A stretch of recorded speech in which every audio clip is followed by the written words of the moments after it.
This podcast contains adults using adult language. You have been warned. Looking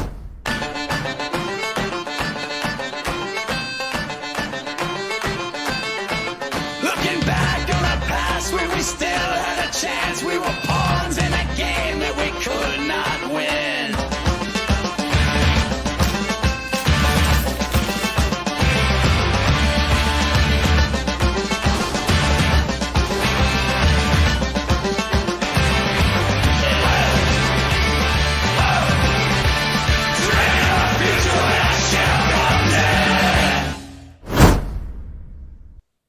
Hello, everybody.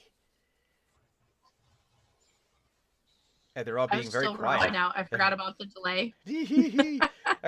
She's headbanging along, which is fine. That's what we encourage here. That's the appropriate ritual to begin yet another episode, a new episode, brand spanking new, unwrapped, and mint condition of Team X, where today we will determine who sits on the Iron Throne. No, wait. No, we won't. That would 100% be me. Oh, thank you. It looks No, very you don't get to uncomfortable. sit on the Iron Throne. I would. For one, you couldn't reach it. This is true. I need help up. There No. isn't even a cushion on the thing. You've seen this thing. It's just a bunch of steel all folded together. This is not comfortable. Why would you want to sit on that? Fred would care. Probably not. Jen So- doesn't care about anything but herself, so no, she wouldn't. As we come back to that. Anywho, guys, thank you very, very much for joining us for yet another episode of Team X. We had a brief hiatus. You might have watched the rest of the crew put together some characters for an as yet unplayed Star Wars campaign, which I'm sure will begin to hatch and grow in your gooey Yes. innards. Yeah. Only to burst through your rib cage. Like, listen, my brain meats are laden with plots and machinations. So, but now we're going to do plots and machinations regarding Team X, an official franchise of Acquisitions Incorporated, based out of the Chondawood and Pinedale, with exclusive rights to that area. I am St. Brian, your dungeon master for this evening, this prime evening, a perfect evening for playing Dungeons and Dragons. But before we actually get into the appetizer of our game today, we should probably go around and introduce people, because it's been a couple weeks and we've all forgotten who we are and what we're doing here. So we shall start, as the ancient rituals prescribe, at the 11 o'clock position on our team wheel here. Ren. I just love for people that listen on the podcast. I want to imagine they're like looking like that way. 11 o'clock. And then here 11 comes o'clock. Fred. Ah! Who's up there? What are you talking about? Oh, I'm already late. Oh.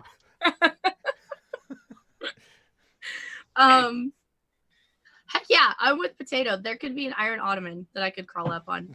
I'm Clues. I play Jen My Gemweaver, a Tinker Gnome sorcerer that just got a very awesome new spell. Because in case you don't know, we're level 7 now. Yes. So, be warned, because that's the thing. Some and, fuckery is afoot, ladies and gentlemen. Yes, some new fuckery that is afoot, and I can't wait to actually use this new one, because Jen's gonna be taking some new turns. So let's see, is it my left? It'd be my left, right? Or no, my right? And a clockwise. I don't know. Fashion. He's in the person 1 next o'clock to me. position. He's our big, gentle capybara boy. I'm Viking Goat, and I play Tunic Jelly Truck. And apparently, I was promised a sort of shonen manga anime level up thing here with my spells, but they're all very disappointing on fourth level casting. You're shitting me, really? Yeah, Aw, they're that's garbage. I'm- I think it probably staggers. It's probably maybe, fifth or but- something. Mm. So he's just going to cast things at fourth level instead of getting a fourth level spell in nature. Oh no! You don't have to choose. Clerics access 4th level magic. Yes, I understand. They're all garbage. Dude, banishment is hardcore. Well, That's the only good one on there, and Freedom of movement is hardcore. I don't know Guardian about of that. Faith is hardcore. Locate creature is hardcore. Stone shape is hardcore. I don't know Stone about that. shape would be. Oh my god! Can you imagine Stone shape with Thanuk? Holy Wait, cow. did I miss? Okay, we'll go over that later. I think Yeah. I may have misread some Because- shit. Because Later. with that, all I can see now is that Pinedale is going to be filled with like a stone topiary of like, Raw. like you come out one morning and there's like new like turtles and penguins. Depending and on the level of detail, Stone Shake can basically turn a boulder into a house. you can live Nice. anywhere. Exactly. Yeah. Imagine what like Hey. cool Dude, like, Guardian of animal Faith. hospital. I summon a large spectral guardian, and it hovers for the duration in an unoccupied space of my choice.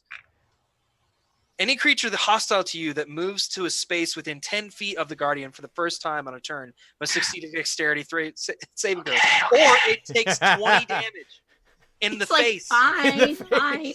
All of it right here.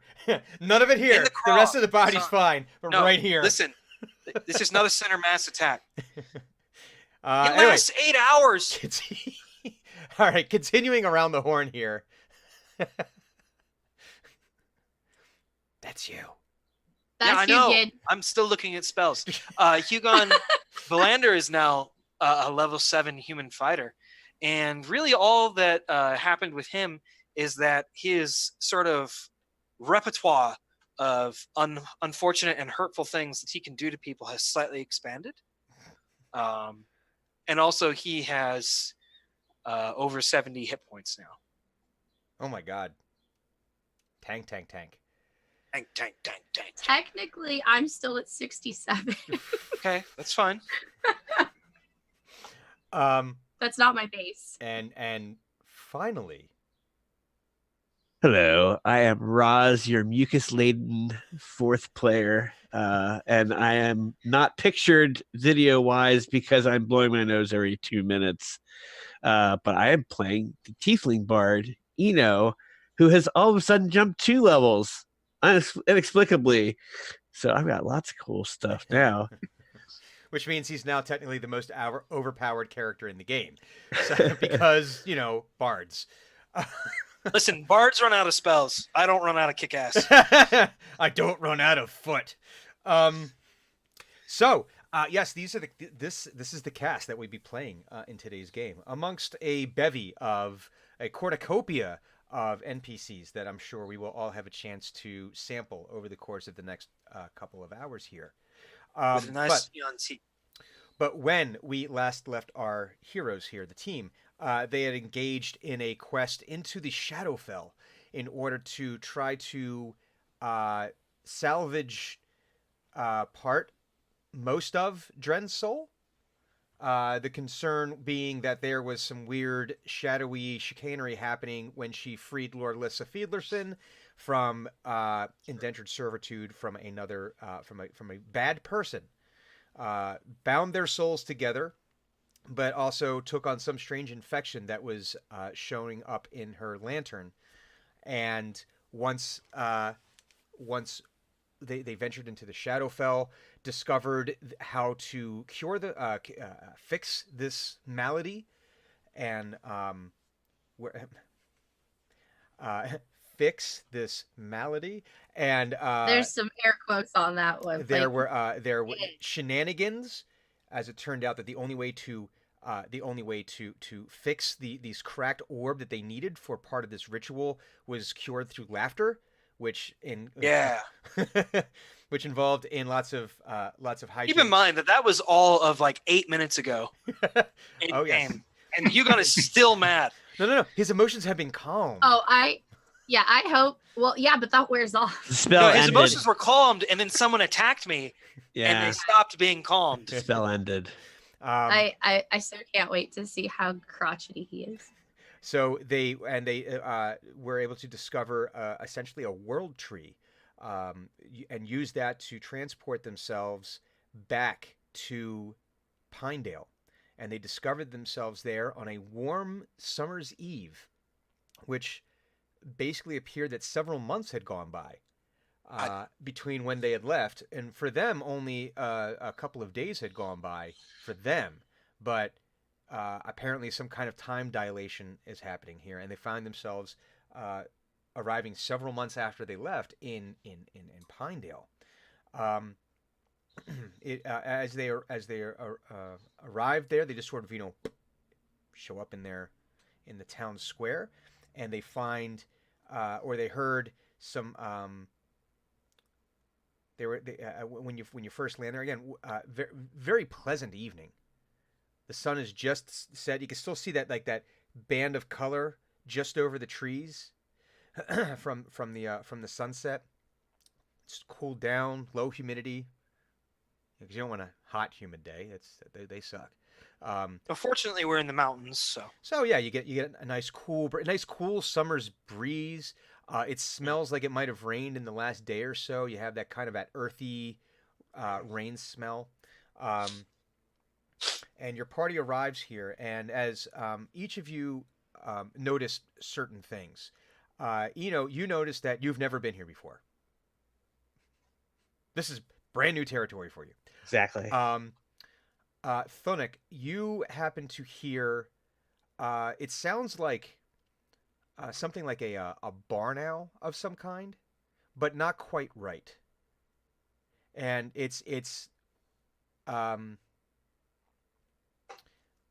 like it sounds like someone imitating a barn owl. It has laryngitis. Yeah. Because you know what a barn owl sounds like, and people can come very close to impersonating a barn owl. But you hear like this hoo hoo hoo hoo, and then you hear like another, and it almost sounds like it's like relaying throughout the town. Hugon, you happen to notice that you're seeing that the town, the lanterns are lit around the town square, around the town center, and you happen to notice regular patrols of paired guardswomen, Right, guards. actually walking a patrol in pairs. I mean, talking with each other, but you sense a general alertness there. You can see that there's lanterns further away in the distance that you can kind of pinpoint as being in the general direction of the bridge that crosses the river. That is one of the ways to get to Pinedale, and you can see that there's another pinpoints of lights which look like lanterns on the path between the river's edge and the mountains where you guys, when you originally came to Pinedale, had come in. And that wasn't there before. No, it wasn't. So, and Drenmai, you notice that the shadowy, spindly fingers of the tendrils that have been slowly infecting your lantern are gone. Yay! But you also notice in your mind that Lord Alyssa is sad. Okay, so I still have like a connection to her. Yes, but it appears that you might have cleared up the infection. Is she next to me? She is next to you. I'll look at her. What's wrong? She says, I think I still need to go back to the monastery. Why so? Well, it seems like we fixed whatever the other thing was.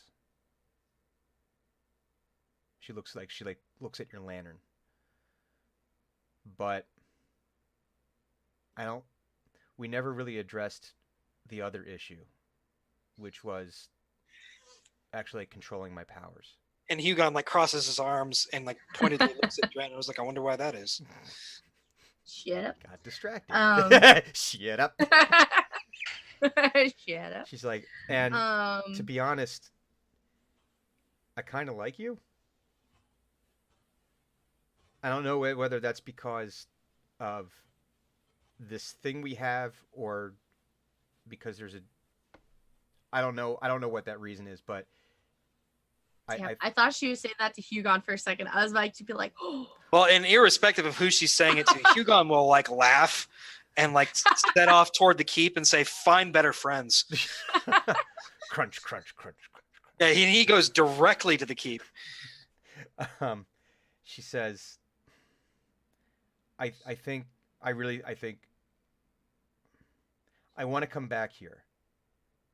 I don't know whether it's because I think I could like it here, but I think I need to take care of this first. Are you sure you want to go alone? Well, my brother's going to go with me. He'll follow me anywhere. That's fair enough. But Is her brother standing like somewhere close? yeah, he's kind of like, he's a shy guy. He doesn't really have a lot to say. I'll glare at him and do that like I'm watching you thing, and then look at Larissa. Okay. That if anything Like happens, there's I that know where amount to of protectiveness, like don't fuck this up. But there's a combination of a warmth that you're picking Yeah, up off I of him. know. Yeah, it's there's a little bit of like a warmth, like he's happy that you're protective of his sister, but you also sense that he's just a little bit intimidated. yeah, I hope so. I can roll an intimidation check. It'll be 0 shit. foot nothing. Yeah, you know what? intimidation. Let's see an intimidation check just to see how Oh. intimidated All right, he just is. just for fun. Yeah. Oh, this is I have at least I'm not negative. It's just a 0. So we're seeing What an am I unadulterated result. Hey, not bad. 15. 15. He kind of laughs. As and- intimidating as a 400-year-old, 3.2 foot tall. spell Exactly. spellcaster who has like thrown some shit down. Grr! And also shot him with a bolt of lightning, Yeah, that is true. Exactly. You did kind of zap him with a bolt of lightning. So there's definitely a like a lot. He's kind of like you know, kind of like Yeah, he yeah, knows don't, it's don't like fuck this up. joking not joking, like serious not serious. And she turns to you, Thonic, and says, "At some point, would you be able to reopen that gate for us, just so we could take the shortest possible way there? Because otherwise, it'll be several months for us to get there. Would we be able to Sounds use like your? a heck of a walk. Yeah, can we use your could we use your gate at some point? Thunuk's most recent experience with any form of travel is a tree. Slash a song, and he's like just looking around for like trees and like I don't. No, sweetie, no. The gate in the basement, how we got there the first time. Can we use that? Oh yeah, Okay. yeah. Thank you. And she like Uh-huh. reaches up, kind of tries to like pat you on the head. Yeah, but it's like she's like Gets me on the chin, even though she's just standing on tiptoes. yeah, kind of tiptoes. It kind of you get like a little little right under there, right little there. scritch. Little scritch. She gives you a little scritch. And let's face it, beards get a little itchy, Just And capybaras like scritches. and capybaras, big capybara boys love scritches. That's true. Canon. That's Canon. Canon. Established. She said, we don't have to go right now. We can leave in the morning, but I think I do think we need to go. But I want to come back, so we'll be back. But I need to take care of this. Out of curiosity, we can tell it is a warmer time of year. Mm-hmm. Do the stars tell us if more than months have passed from looking at them? Let's see. That would be. I'll call that a survival check. 'Cause Okay. That would be like, what position, like where the constellations are in the night sky and everything. Very little light pollution. You're seeing a lot. One second. I closed my character sheet, and D&D Beyond is in a different tab now. Okay, there we go. Thank God for Oh, wow. Beyond. Yeah, I know nothing. I rolled a 1. You ain't no shit. You got some pollen in your eye as you look up. You're relatively certain that it's just months. You don't think it's been more than months. Yeah, but it's tough to see with all the pollen. Oh no, know what it was? As you started to look up, a mosquito flew like directly in your eye. You know how like they do that in the summer because they want the moisture out of your eyes, and it's one of those, and just and it has nothing to do with Laura Lissa and Kohan leaving. Nothing to do with that. That's just I'm not crying. It's straining in my face. yeah. So Hugon, Yes. you go crunching off right for the keep. Like weapon and armor on still because Okay. like I haven't taken it off from Yeah. that like little journey because I didn't know where the fuck that was gonna take us. Yes. Is the mask still on? Oh yes. Oh, okay. Like until he figures out that this is not some sort of nightmare or like fucking Zedram Kai isn't in control of the keep, Okay. the mask is staying on, and if Okay. not, like there's going to be some butchery. Okay. So you make your way toward the keep there. So you come in through like the main entrance that you usually come in through, that leads into like the training yard, and here you find there's people, a smaller cadre, not as large as before, because you got to figure people are probably on watch or maybe home sleeping or whatnot. But there is a small cadre of people there drilling, and People I recognize. people right? you recognize. Oh yes, yes, Okay. yes. These are people that you recognize. But you do see that the weapons look in a little better shape. Like they've spent some time, like sharpening, polishing, taking, treating these things. Their form greatly improved. Not much in sophistication because you only were It's able to. awful still. Let's be fair. It's awful. It's. I'd say you've actually gone from awful to maybe just bad. Okay. Bad, but going towards serviceable. Oh, bad, but like I can work with this. Yes. Yeah. Exactly. Okay. And They're real hard. In a week, they might be mediocre. they might. Fuck, real hard in a month they might be passable.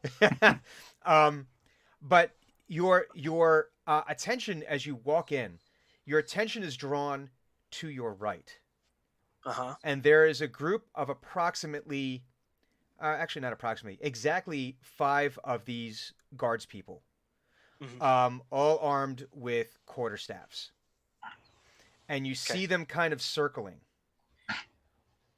And in the Circling me? No. Oh, okay, good. No. You're Well, about to fuck some shit up. as you walked in, like there was a guard standing right at the entrance there. It was not unguarded, but they saw you. They knew what the mask looks like because you've had that on before. They recognize the armor, and you get a knuckle to the forehead. They know who you are. Get the fuck out of my way. I don't have time for you. Yeah. But you see they're circling, and in the middle of this circle is Tadell Swift with a proportionally sized quarterstaff. And to be very, very specific, Tadell Swift is not like 20 now. No. She's still Same a age. child. Still Thank child. God. Yeah, no. Okay. We haven't gone forward decades. We've Good. gone so far in the future. You would hope over that period of time they would have gotten a little bit better than Listen, if I'm not around to train them, God knows what they're getting up to. No, she's the same age. Okay. I mean, a few months older. Kids, they age quickly, so there might have All right, been yeah, a human breathes a little bit easier. small growth spurt in there. She might be like an inch or Yeah. two taller. But in a flash, the guards move in on her, and there's the clacking of the quarterstaffs as she starts defending, and you see she starts moving through them, flowing through them, like going underneath their legs, cracking them, and with smooth and calculated grace, she either disarms or grounds all of them in the course of probably about 30 seconds. Not without taking a couple of hits herself. You can see she's got a couple. She's got a new bruise on her face that she didn't have like a moment ago. There's a little cut on her arm that wasn't there a second ago. But she does that, and then she kind of like does that spinny thing with the staff where it's like behind her, kind of like holding it like at that rest position, and she goes again. And the guys stand up a little slower. Some of them, holding a joint. Holding a knee, Yukon cracks the butt of his halberd against the training floor, and she looks over, and immediately it's whoop, and she's like at attention. The quarterstaff is like at the attention position. The other guys like turn, and they snap to attention as well. But they're like, when they do that though, they fall in line. It's not just like an attention, right? But she's at the center of that line and like a half step ahead. Mm-hmm. There's a sense of deference that they have towards her in this particular situation.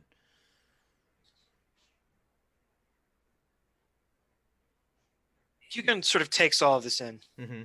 and is like looking very hard at Tadell Swift. Mm-hmm. Does he recognize that fighting style? Because that doesn't sound like him. You do, and it looks. The foundation is what you taught her. Right, but she's picked something up or she's developed her own, essentially. It does seem like it has evolved. Okay. A little bit. Now, mind you, these guys are still pretty bad. We're not talking about. Oh, they're everybody awful. Right. Yeah, but there's something to be impressed about here.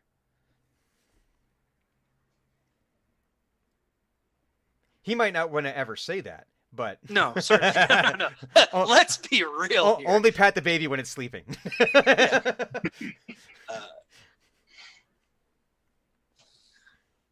He looks at Tadell real hard. But it's For a through the couple of mask, seconds. so it's these pinpoints of light deep Yeah, within this the mask. pinpricks of red. Yeah. He like looks over where she's been hit, Mm-hmm. and he goes, "You're dead. You're dead. You're dead." Oh, these are to all the other. No, he's pointing on her body Oh, where these strikes have happened. oh, okay.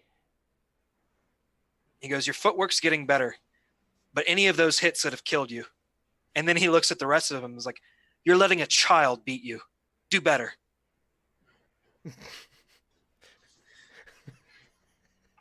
I love Damn. that. And there's like a slight bowing of the heads, and they hold that position, as waiting to see like if you have more to say. Right. Or if Hugon sort of escalates his voice to fill the yard, mm-hmm, sort of like in that sort of trainer's mm-hmm. shout in order to get everybody who's here their attention. Yes. And he says, "The game has changed. I want all of you here at dawn tomorrow. It's time for us to up the intensity. Don't come with long hair. And if you do, we're going to be shaving your head." Does Tadell have long hair?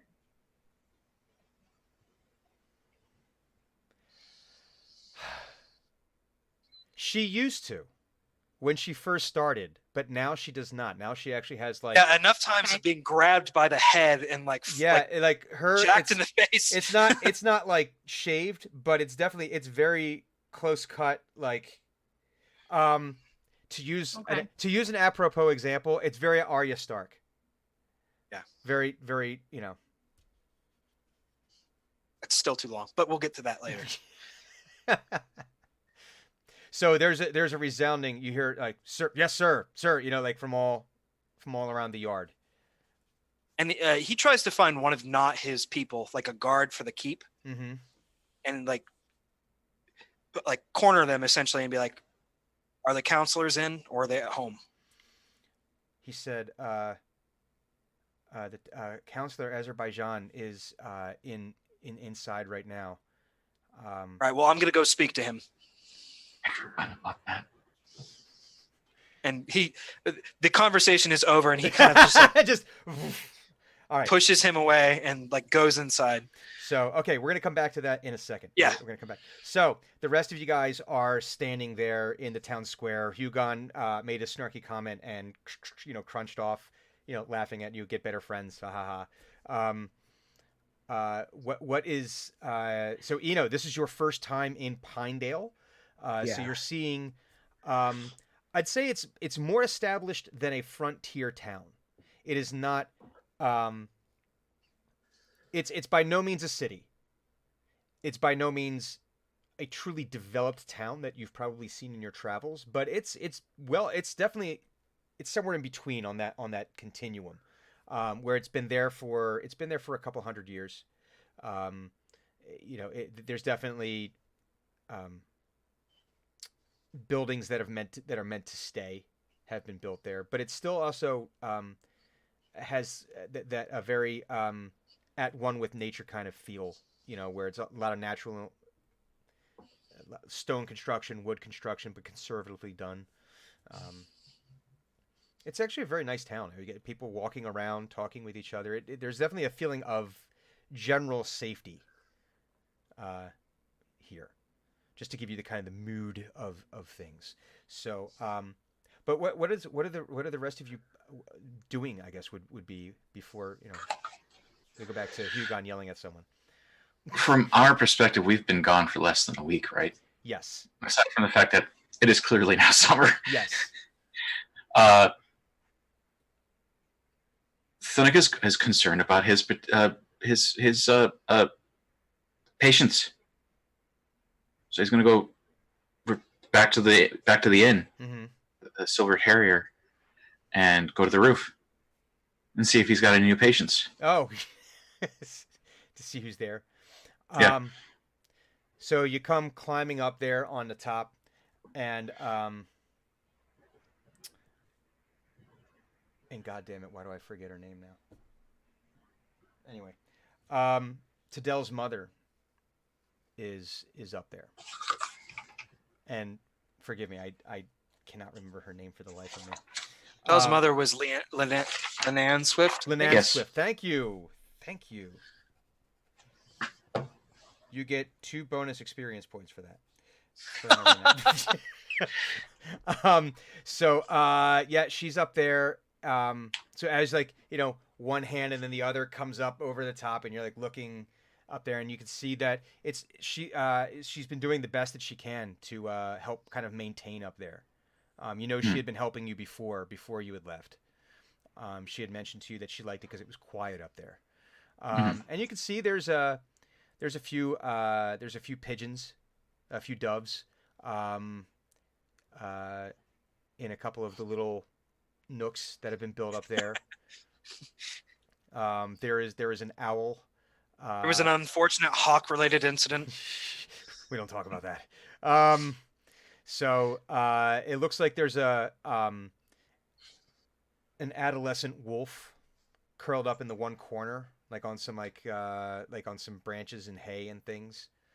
That has a little bandage around its paw. Sorry. Okay. One of these days, you're going to attract like a Wolverine, and it's just going to latch on you and be like, "Oh, it's better! Look how happy he is!" And it's just fucking snarling. Who's playing? Isn't it cute? Bizarro and Bizarro Crypto. And she yeah. Please. No, go ahead. I think I just and my brain went to crap as soon as you said anything. I lost what I was thinking. That's on brand. Yeah. It's deep role play right now. Yeah. And so she hears you come up over the side because big boy, not very stealthy, and she stands up and she's like a little surprised. And she goes, oh, you're back, and she doesn't run, but she walks over with purpose and does her best to wrap her arms around you to give you as big a hug as she possibly can. She goes, we were getting worried about you. Will, of course, reciprocate with the hugging. Do a strength check. Oh, God. It's too hard, and she is... I don't know if this is a control or damage attack thing, but 14. Okay, you're able to... You don't Lenny her. Okay. No, and so you reciprocate, and she says, "Oh, we were so worried about you guys. We were hoping you were going to come home, we're just so happy you guys are home. I hope I took care of the animals well enough for you." He looks around. He's like, "Yeah, everything looks great. When did they all show up?" You want to do rounds? Okay, we could do rounds. And she starts taking you around to all the different animals, the one, the one chickadee, came in last week with a broken wing, and she got that all splinted and ready to go. And then there's the robin that had torn vocal cords. So told to She Yeah. didn't pick up on it. no, she didn't. Told to like just have quiet repose for a while to kind of let them heal up on her own. She like takes you there's the basket of baby ferrets that she had helped deliver. The mom is out getting food right now. And then there's that was like an emergency. That was like, oh crap, that was like 2 nights ago. Woke up in the middle of the night. Oh, we got to take care. Mama's having babies. And then there's the adolescent wolf showed up a couple of weeks ago, and she's like, and he was here a couple of weeks ago. I think he's milking it. I think I don't think. I think he's better, but I think he's milking it. But he's keeping to himself. So he could stay. He's only eaten 3 of the birds. Yeah, he's leaving the birds alone.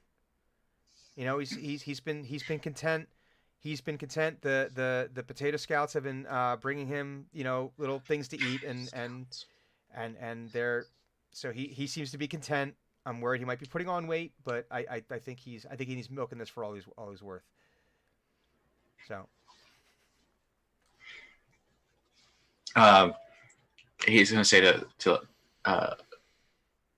Linan, well, thanks a lot. I was I didn't realize we'd be gone this long.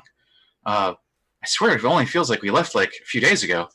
But I guess we didn't. And then he turns to the wolf and cub, or the adolescent wolf. He's like, "All right, buddy, are you faking it?" And the head just goes down. Who's faking it? You're faking it. Yes, you are. Like, It's okay. Paw comes over the nose, like one of the. No, you can't see me. He starts like looking away, like no, like doing like one of those, like no, if I don't make eye contact with him, he won't know. But then you give him like some scritches, and it's like tongue comes out, it's like like what the paw kind of comes like the paw with the bandage on it, like comes up a little bit, and there's like the little whine, like like not over the top, but just like no, paw, starts licking at it, one of those.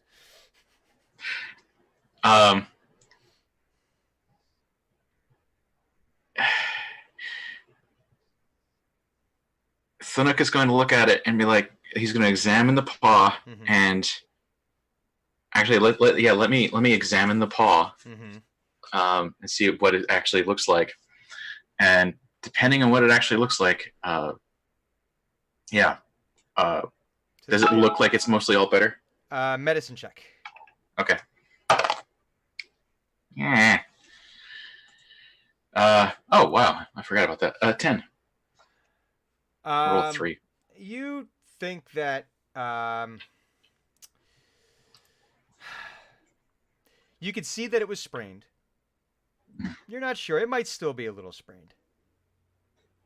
There's some tenderness. There's some like guarding, pulling back as you're like doing your little things there. So you're not sure. He could be faking it, but there was definitely an injury there at some point. But you're not too sure. I'm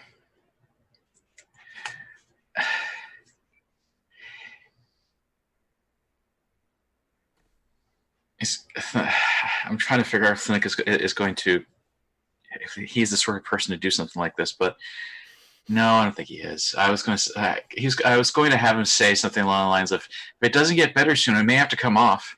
Oh God.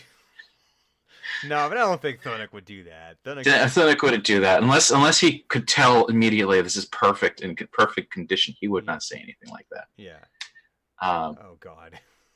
Yeah. Yeah, just to check, it's like to call his bluff, but Thunuk wouldn't do that without like absolute proof. Sure. Oh God. And then he's going to turn to her and to Lan is like, all right, so how have you been? Is everything okay? She says, better things have been better. Being able to come up here and being able to help the creatures that come in and just the quiet, it's better. Not 100%, but I think I better. I think I'm feeling better. Thank you. Yeah, no, I just want to make sure you're okay. I remember you were having problems, and as long as you're still happy here and comfortable being up here, that's important. But I'm sorry I was gone for so long. She says, "Oh, it's your guy's job. I get it. It's okay." Okay. I'm going to go downstairs now. Okay. Okay. All right, so thump downstairs. Mhm. Drenmai, Eno, you guys are still in the town square. So Thilnik went and checked on his patients. What are you guys up to? I turn to Drenmai and I say, she has something with like the AI symbol on, right? Is she wearing anything that has the AI yeah. symbol on? Okay. Yeah, because I came from headquarters to do this, so you'll definitely it's mainly on like my pouches that Okay. you'll see the logo, but it's there. So he looks at your pouch and he says, it's Acquisitions Incorporated? Is that right? She's gonna look like, oh, this, yeah. This is this this old is from Acking. You work for Acquisitions Incorporated, or Yeah, actually, our whole team does. oh? And he just takes a deep breath of this mountain air, and he goes, "Is there an inn in this town?" Wait, what was the name of our inn? The Silver Our Silver Harrier. Yeah. So I'll mention the Silver Harrier. It's actually right across the street from my shop, and we have a kind of like an office there. It's kind of comfy and there's decent food. Hugon tells me there's good drinks there. Oh, well, maybe I can play some music and get a room because Oh yeah. Okay. I'll start walking like over to it to show and like where it's at. as we're walking, I say, before I showed up, I had a strange meeting that was a little unexpected, and they seemed pretty interested in a lantern. Do that thing, like look at my lantern in my hand, tuck it down a little. Yeah. Oh yeah. What lantern? I don't know of any lanterns. Shut up. What? And Who'd you meet with? I was supposed to meet with somebody else, and they didn't show up. And the person that I met with never told me their name. And Remember what they look like? Max? Jesus. they didn't look like Max. No, they didn't look like Oh. Max, but he's all over here like, No, he just had like a whispery voice, shadowy voice. As I scroll up on my notes, try to find where I what put. do my notes tell me that he looked like? He looked like some dude. Some guy. He Yeah. seemed quite like a he fuck. had a face. Yeah, Never saw the face though. yeah. I never saw Black- his face, and he didn't tell me what his name was. Black cloak, hooded, wore gloves, referred to himself in the third person, or in the Yeah. or it was the no, it Those was like asshole. the we. That would be the second the collective, the royal we. And Royal we. he says, I feel like I can tell you something. I think I'd be really surprised just because you'd be the first person to openly trust Dren. Yeah. Listen, Eno I'd be doesn't like, necessarily have the really? best judgment. I'm No. so intrigued now. Here, let me roll a trust die. Yeah. Oh, yeah, that's pretty Roll good. trust. You got 13. All right. Okay. So It's an auspicious number for trust. he said, True. when I first saw that lantern, I was tempted to take it, but I don't know who this person is, and I guess I don't really know you either that well, but it doesn't feel right. And Also, they weren't paying you. yeah, they didn't. They said, "Oh, we'll give you some money for it." So if they I give don't. you half up front, you never trust. Yeah, I really don't know what their intentions were, but I just wanted to, I guess, warn you that somebody's after your lantern, which maybe you already know that. Sadly, I do. They're not. If it's the same, well, it could be the same group of people, but I made a deal, and then I kind of recanted all that deal. And I think at some point I'm gonna try and make it right. Just not yet. They're not the best of people. I'm not great, but Let's Listen, be honest. Listen, this is a growth let's be moment here. honest, I'm not great, but they're worse. And he says, I went to the monastery because I wanted to go to the monastery. I didn't get there the way I thought I was going to, but I've been searching for answers, and I feel like we left the book there that I was supposed to get, and I don't know what he wants the book for either, but he said he had answers. I don't know that he has answers, but I guess I don't know where to go. Maybe I'll just stay here for a while. Do you Not know at the all, name because of it's the book convenient that to the he was plot. looking for? What'd she say? Do you know the name of the book that you were supposed to find? Yeah, it was called the Tome of Aberact, which is DM, do I know this book? Do a history check. History. Hey, I'm not half bad on history. Heck yeah, 22. 22. You have heard of other people seeking this tome before. Generally, it's mostly been clerics and paladins that you've encountered that have been in search of this particular tome. And you know that it relates to some form of history of denizens of the Nine Hells. And Fabulous. And yeah, so you've heard of this.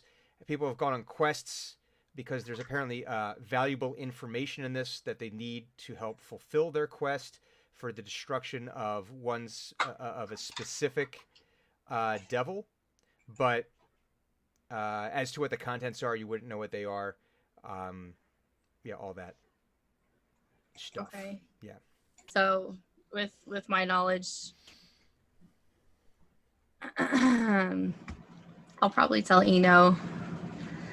Yeah, I don't know if you want to quite trust those people. They sound like they might be after some untoward demonic stuff. Is there toward demonic stuff? Yeah, there could be toward, but we're going for untoward. We're going for yeah. So We're it's going for probably untoward today. so it's probably good that we left that book in the monastery library then. I'm also a little concerned that the monastery might have access to this kind of information as well. Well, that's where the book was. Yeah. The that was the book that you were supposed to find. It was the book that Laura Lissa and I found, and I gave it to Thunuk, and it was a cookbook, and he was reading it, and I thought he was going to take it, and he left it, but it was sort of my fault too, and I feel kind of responsible because it was your quest, but it was my quest, and I want the book, but I don't want the book, but I don't want them to have the book, and I really don't know. I was going to tell Laura Lissa to just destroy the fucking thing, basically. I think it might be in our best interest. So we know where we left it, right? Well, I remember where Thunuk and I were on the second floor place where the librarian's doorway was. Yeah, I remember where it was. So we about know where it is. So Yeah. Narrator, he did not know where it was. He did not know. I know where it is. Narrator. No. It might be in our best interest then. We go to Although I might have to find an egg before we go. egg. Mm-hmm. And- I break Brian. This completely goes over Eno's head. He's just like, oh yeah, Yeah. breakfast. It might be, or like maybe it's a reagent or something. Yeah. He's like, okay. And well, should we go with Laura Lissa then? Back to the monastery? Maybe. Well, they don't plan on leaving till tomorrow, so let's at least get some rest. Okay. Talk to Hugon and Thunuk, and maybe we can just make like a real quick, not talking to any monks that might be curious about Egg's trip back. Ding. Eno nods and says, I still But- don't get it, but and sure. says, okay, show me where this inn is. Okay, so I'll take over to Silver Harrier. Okay. Okay, so you guys go to the Silvered Harrier. Hugon. Wait, does sorry. Gideon not know what the egg was about? Oh, I know exactly what the fuck we're Okay, talking okay, about. I'm just making sure. I know what bullshit you got up to. It's still on your spell list somewhere. It's Sparkle Fart. Yeah, I know. Ha. Hugon, Yeah. you enter into the keep, which serves as basically the municipal offices of Mhm. Pinedale. There's no one that lives there. The Right. upper floors, from your time, are pretty much left unattended, unused. It's basically only the first couple of floors that have been used for municipal purposes. Here you find a couple more guards inside, not anywhere near the level that you've seen of some keeps of nobles that you've had in past, Right. where it's just like, we must protect. It's more like you have a couple people in there just in case something should happen, that someone could raise the alarm. So you're able to find there's only like one office that has light coming from it. Within the keep itself, and if you were to walk over to it, you would see the dwarven brewmaster, and head of the Brewers Guild of Pinedale, named Azerbaijan, who is he's got a lantern set up by his desk, or by a desk at any rate, and you can see he's busy looking at things. He's making notes on papers. You can see that there's just piles and piles of folios and scrolls all around this office, and he has a bit of a haggard look to him when you walk in, as someone who has since the last time you saw him, he just looks more tired than you previously remember seeing him be.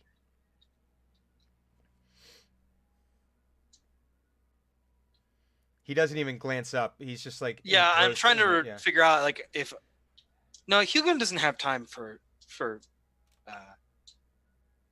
pleasantries. He just walks into the room Mm-hmm. and goes, "We need to have a conversation." And he looks up and he goes, Oh, thank God. Yes, we do. Okay. That is not encouraging. Why don't you go first? Well, a lot's happened since you guys have been gone. Nothing that we haven't been able to manage. Yeah, I'm sorry about that. Listen, I'm not legally allowed to kill the person responsible. He says it might be worth bringing your whole team in for a briefing, just to avoid having the same conversation over. But the too long didn't read version of it is that we've been able to somewhat improve the guard. That we still have not been able to improve trade with El Boulder, which is starting to strain our economy. We're doing okay, but we're starting to see the strain there, and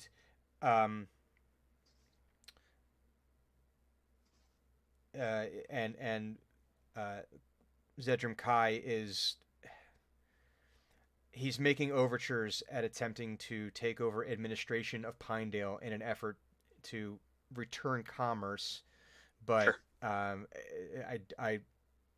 The council is generally not open to that. But Right, it's getting and- to the point where we're going to have to start having some unpleasant conversations amongst ourselves. Well, that's fair. And I think that you and I are probably both aware that Zedran Kai, were he not interested in this region anymore, trade with El Boulder would certainly return, because he's probably the one strangling it. It wouldn't surprise me. And as he's doing Right. this, he's still like making notes, and he puts like the paper down and like picks up another one, and you can see he's just got a stack of papers that he's dealing with, and he's like, it's gotten to be a lot. Is he still in town? No. He left just before your team left. Are his cronies still in town? There's one that he's calling an investor. That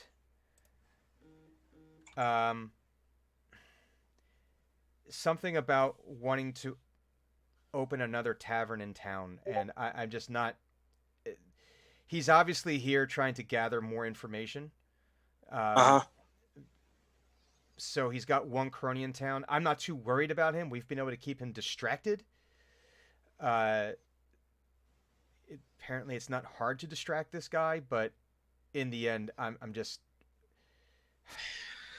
I think we need to have a full on. I don't want another meeting, but I think we need to actually have an actual productive meeting. I've had too many meetings lately, God. But with your team to figure out what our next steps are, because I know we still have the contract with you, Right, of course. and we want to make sure that we're getting the most out of it. Of You're course. getting the most out of it, but I think that you guys are going to be better equipped to help us figure out what the next steps are in order. Refresh my memory. What was the exact contract? I have a lot of contracts. Oh, you're saying this as Hugon? Yeah. He's I, like, I know that it's on our docket. yeah. I just don't have the Spiders! I don't have the docket in front of me, and I want to make sure that we're on the same Spiders. page. Shut up. Spiders. So the contract that you guys had entered into was to help train, not only help train the guards, Mhm. but also to help essentially train a new watch that would be helpful Yeah. in, or finding some way, if not the watch, in finding some way to reestablish safe corridor, or at least a safer corridor than what as it currently lies between Okay. Pinedale and El Boulder, so that way the flow of goods could start again. You part of your previous contracts was to help restore commerce to El Boulder, which was being damaged, and they themselves were hurting. And there was, of course, the contract to retrieve giant spider legs for fruit. Which we are not going to do. But so knowing these things, Hugo would like sort of cross his arms, and the mask would finally come off. Mhm. And he just sets it on the table. And as you do so, the room actually gets a little bit brighter as that shadowy creature behind you like dissipates. Which like on this plane, it's not visible. Oh. The reason it was visible is because we were on the Shadowfell. Ah. The room does get a little brighter.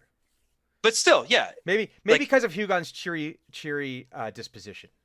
Yeah, maybe. What I am gonna suggest to you is definitely a hard stance. But at this point, I'm beginning to think we've been dealing too softly with Zedram Kai and his cronies. I have knowledge that indicates for lack of a better term, a siege is on its way. I don't know when it's going to be here, but I know that given what we've already seen and the kind of people that Zedram Kai traffics with, he's probably going to be at the heart of it. And if he doesn't get what he wants, that's going to be his next move, is to take the town away from you. Now, I am happy to cut him in half the next time I see him. But I feel like that'll cause problems for you. It might. You can see he kind of gets a little sickly, like a little green at the thought of something being, divided. Right. Well, he's a paper pusher. That's divided by two. No, he's a brewmaster, but most people aren't used to the viscera of, doing long division on a person's anatomy. It's sometimes you got to divide a motherfucker. That's all I'm saying. So that's definitely something that we need to keep in mind. But I don't think that you need to have meetings with him anymore. I don't think that you need to traffic with him anymore. In fact, I would prefer that you never let him back into Pinedale. That is the plan. Good. But... And I think that we need to start now. I don't think that there needs to be a discussion about this. I think it needs to just happen. There's just the reality of eventually we need to have trade outside. And if we absolutely don't have that, yeah. our options start to become limited. And that's absolutely fair. We have a way, a private way, to get in and out of the city with extraordinary speed. Get out of the Chandale with extraordinary speed. We might be able to leverage that. The problem is that Zedram Kai also knows about these things. And by taking him off the board, so to speak, we open these ways and means for you. Attached to this problem is the fact that he likely has an army, and you don't. There's a lot to consider. There is a lot to consider, which is why what I'm going to ask you next is sort of the solution to this problem. I need a smallish force, maybe 20 or 30 people. To what end? Not to go and solve a little problem that should have been solved a couple of months ago. You recall that we left town, right? And we did not intend to be gone until summer. Well, one of the reasons is we got a little sidetracked on a mission, and we ended up having to travel the plains a little. And what I had arranged was sort of a defensive solution for Pinedale. Knowledge, expertise, occasionally manpower, in order to improve the defenses of the city. Make it something that's harder to take than a town with tiny walls and a single keep. And the problem is I just need bodies to handle the dirty work. Hmm. Probably here in the next week. Okay. Maybe faster. Depends on what bad things happen. But in the meantime, if you could do something for me personally, could you arrest Zedrin Kai's man here? Yes, but on what grounds? Whatever grounds you want. He's not long for the world. Oh, Jesus. He says, yes, I mean, if you talk to Captain Case, I think you can. And Case is trustworthy still? Oh, absolutely. He's been invaluable. He's been invaluable. Yes, I think, yeah, if you talk to nobody. The reality of the situation is a lot of hands are about to get dirty. And perhaps if we don't act. Perhaps this is a case of the less I know, the better. That's how you're going to sleep at night. That's fine with me.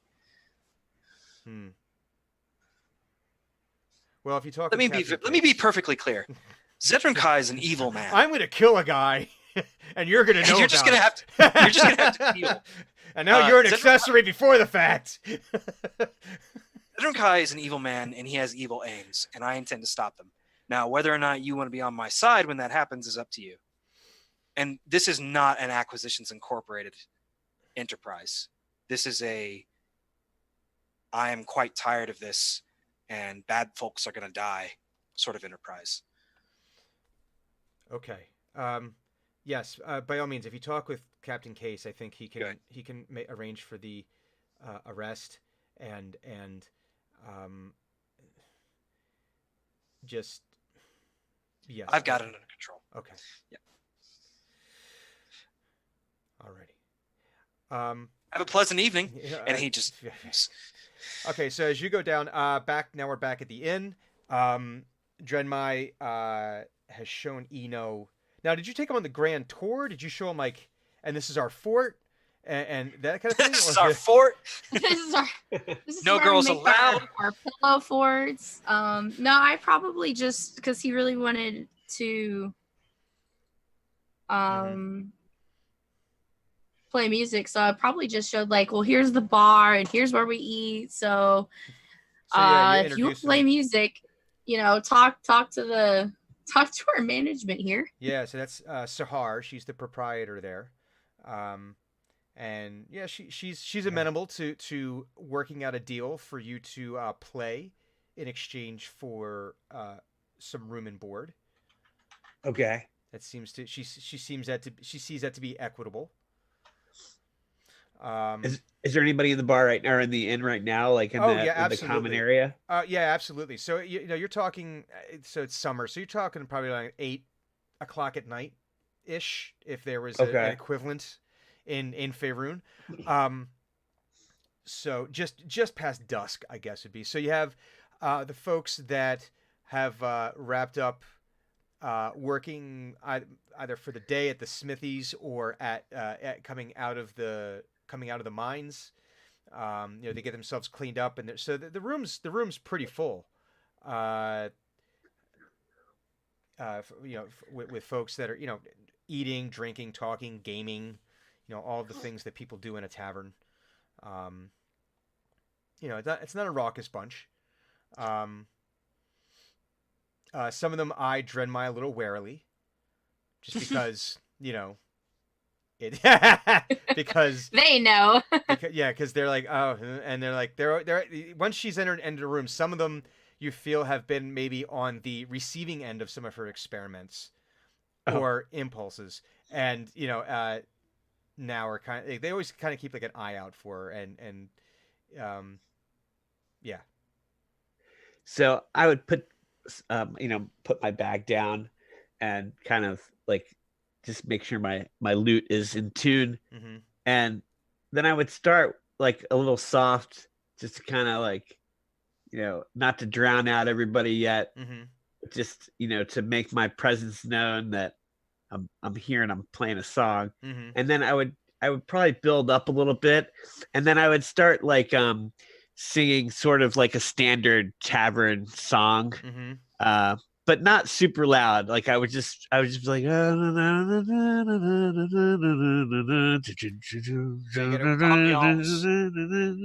to bring him into it. You got to warm him up. You can't just. You can't so start I just sort with of ease Stairway. into it. Exactly. So I sort of ease into it, and then I finish, and then like I look around and just kind of judge to see if people are paying attention, or if I've got kind of half the eyes or any of the eyes. Mm-hmm. And then like I wouldn't really worry too much about it. I'm just kind of like, I wonder if anybody's listening. And then he just starts in on like kind of a more intricate like lute piece, like instrumental thing. And he would kind of build up and like really give him something good. So I want to roll a performance. Yeah, check. let's do a performance check here. Yeah, like I'm also using Minor Illusion for like a drum beat in the background. Like, so it's like do. And oh my god, I got a 13. Holy shit. Total? Yeah, that's my plus 10 too. Oh. Yeah. It's not your best performance, but you could probably chalk it up to new room. You're still learning the acoustics of the room, new crowd. You got to figure out like what songs they like. Like this is like, usually when you're traveling through the Sword Coast, as you have, there's some popular songs that slowly, through other bards and merchants make their way up and down the coast. So you're able to kind of help either bring that new song to them or play a favorite. You're aware of the general cosmopolitan mood when you visited the various cities and towns, but Pinedale is pretty remote. So that's there's a learning curve required. I mean, no one's really like, you're not getting booze. Okay. No one's giving you dirty looks, but people are kind of like more like interested disinterest. Like it's there, it's background just like, music. there's another bard here or whatever. Yeah, not annoyed, but just okay, it's serviceable. It's but it's gonna take you some time to figure out like the songs and everything that will and the songs and stories that will help entice this crowd. So I kind of back off and I just start playing background music again because I kind of feel like maybe I went a little too complicated with that one, They're not ready for this. Yeah, your kids are gonna love it. So he just keeps you're playing like Prince, and they're just not ready for Prince. It's like I went too hard. So I'd probably play like a few more songs and then I'd probably get thirsty and then go order like an ale or something. Okay. And Thunic, when you came down, did you just come like into the tavern as well? Yeah. Okay. So when you come in, since we've had food, I'm assuming. Yes. So when you come in, you're probably coming in right as Dren and Eno are getting in. And word has already started to spread that you guys have returned. So Dren and Thunic, when you guys get to the bar, Sahar already has out the Thunic-sized bowl and the Drenmai-sized bowls for you of the stew that she had been working on. She's used to serving you guys, and she knows that Thunic and Drenmai both come with a mighty appetite. And now, man, I'm just thinking there needs to be like a Food Network show of like Thunic and Drenmai going out to like different like diners, drive-ins, and dives, but for like a gnome, a 400-year-old gnome, and a simple but lovable Firbolg. That's exactly. So you guys are sitting there slurping down. Probably just going ham on these bowls here. This is home cooking, right here. This is everything. Even though you guys were only gone for a little while, the last real meal you guys had was in the Shadowfell. And it sucked. For Drenmai, it was good, but it's still Shadowfell food, so it's not going to be really like bursting with flavor, because the Shadowfell tends to leach everything out of it. And Thunic's last meal was not a very good meal. It involved It fever was. I have a dreams. fever dream meal. It involved the worst indigestion he's ever had. It's Well, it was really good while he ate it, but afterward it was. yeah. There were regrets. Mistakes were made. There was the dessert. Really, the dessert is really what put you, Over the top. tempted fate one too many times. But as you're doing that, Thunic, there's a tugging at your pant leg. Mm-hmm. And you look down, and there is a small child there wearing a potato sack that has all sorts of like twigs and leaves kind of like woven into it. And there's a hat that goes with it. That it's almost like a hood that if she were to pull it completely, now you're seeing her from the top down, but if she were to pull it completely over, it would basically make her look like a very brown, mossy hump of clay.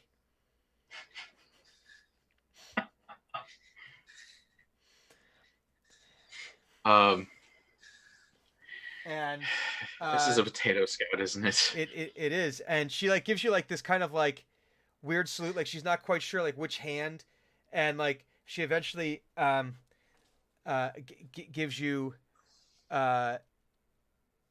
eventually figures out like the salute that what you're not even sure if it's the right salute because you've never seen them salute before, but apparently but she says, "Potato Scout Hopewell, reporting in, sir."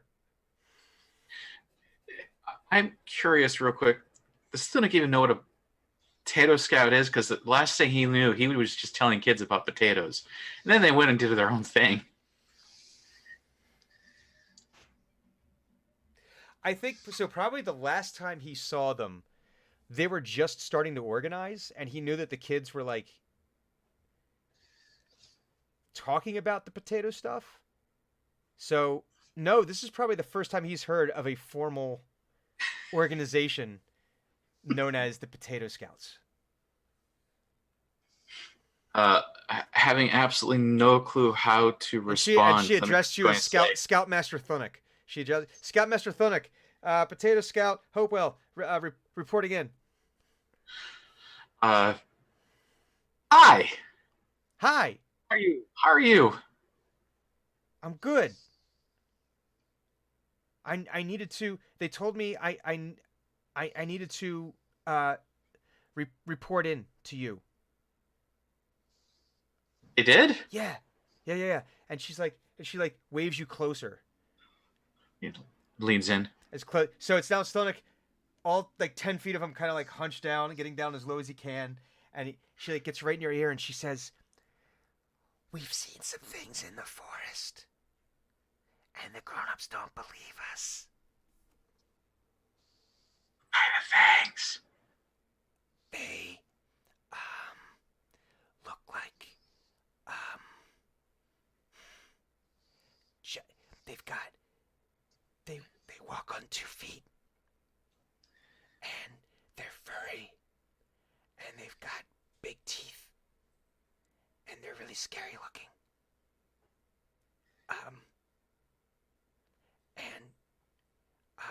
They look kind of like dogs, but they're not really dogs. Like their face is too short. They are not like dogs, and they are not friendly. They are very dangerous. Yeah, no, we know, but they don't see us. But we know, but the grown-ups don't believe us. Drenmai, do a perception check.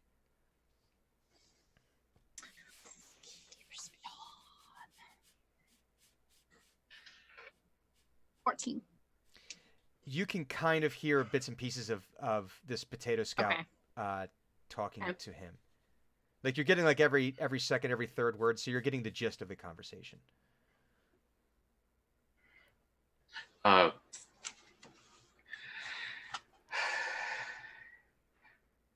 is going to gulp down the last of his stew, and then he's going to say, "We should probably talk in private because something is happening." Is this while I'm still playing that this is happening? Yeah, I mean, you could probably wander by. You probably. I'm kind of curious. Is Eno like a stand in one place sort of player, or does he go like in between the tables, like, hey, you should give me some money because I'm playing for you? No, not on a first run. Uh-huh. Yeah, like a first performance at a place, like he definitely like finds a corner and just plays. Reads the But like reads yeah, the crowd. the next performance he might wander around. Yeah. Okay. She says, but she says, but we decided to tell you when we heard you were back that this happened, and because you would believe us, because a potato never lies.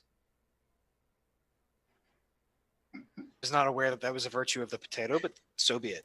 Have you ever been led astray by a potato? You have not. Actually, I think Thunuk told him potatoes lie. No, I thought he said mold lies. Did he tell Maybe. I don't remember. But in either way, it's hilarious. Okay, this is very important. Make sure that in the morning we're all going to talk. Okay? All right, so I'll try to remember where you saw them, and we're going to put it on a map in the morning, okay? Okay. That sounds Tell good. everyone to come back here tomorrow. Okay. Okay. First thing. There's going to be like 200 children. The entire town's kids Just like, what the hell? And she like gives you like the awkward salute again and scampers off. And then he's going to do the thing with the gauntlet and be like, Hugon, I think we need to talk about something. I don't want to alarm people. And he thinks he's sneaky and coy about it. Saying this very But loudly. He's very loud.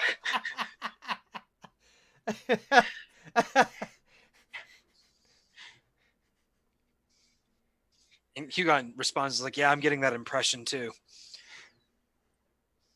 And then Thunuk's going to go back upstairs to the roof. He's going to find the best conditioned owl or anything night flying, because it's still night, right? It is night. Yeah. It is in fact night. He's going to tell them, pass the word. I want you all to go flying around and look for, do you know what knoll is? Whew. Good. Look for the knolls. There would be many, many knolls. If you see them, let me know. Tell everyone to let me know. Whew. And do you see the wingspan go? And know what you do is when you say knolls, before he was very round-eyed, kind of like, he likes little scritches, But the second you see, the second you say knolls, the face changes, and the owl goes in the battle mode where where the whole face changes. Sensory mode is now It's attack like mode is now on. One owl that changes, it puffs up its feathers in different ways and looks like 3 or 4 different types of owls. Yeah. But have you ever seen the GIF where it's a video of like an owl that looks normal, and then all of a sudden the horns raise up on the owl and the eyes just go, and it gets sleek. Yeah, and it goes it's like battle mode.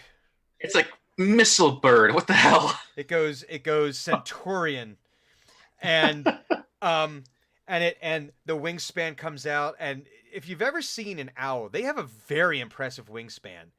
They usually have like a wingspan of like sometimes 2 to 3 feet, and the wings, and it just silently takes off and into the night.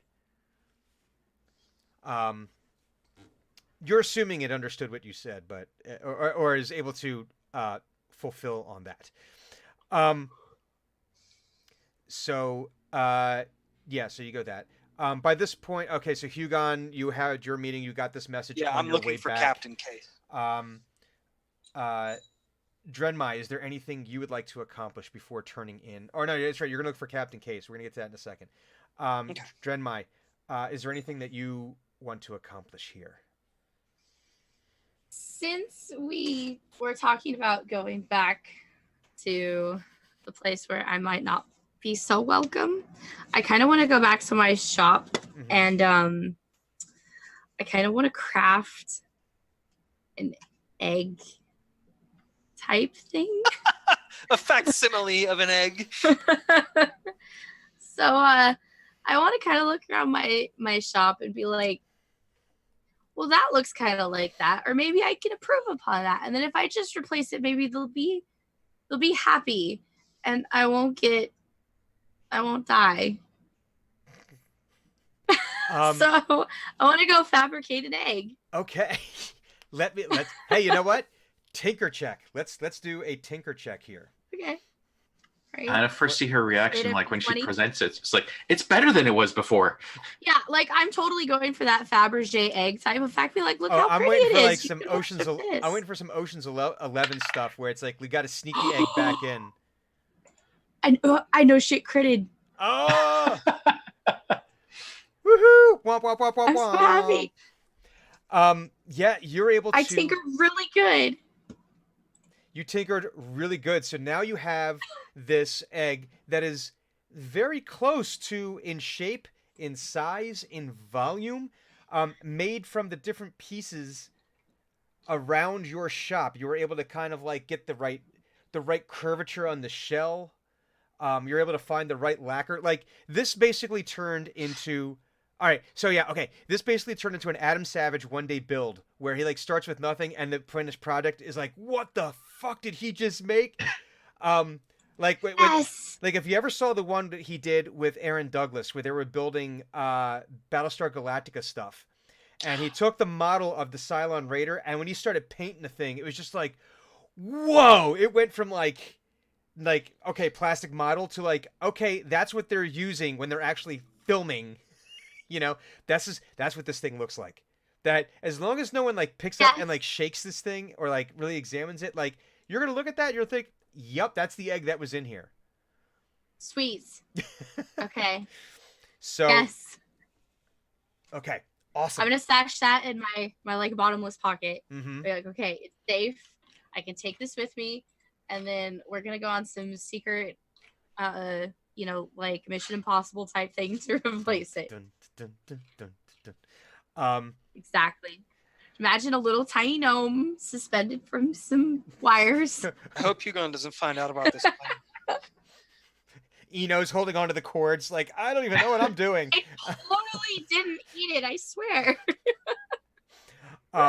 So Hugon, you go find Captain Case, who you had met before and had judged as reasonably competent in that initial meeting, and so you go present to him that you're presenting to him that you want to arrest the Zedran Kai's person here. He says, "Oh, that shouldn't be too hard. Good. I've got him on like 5 drunken disorderlies already. We could probably just. Good. He's a huge problem.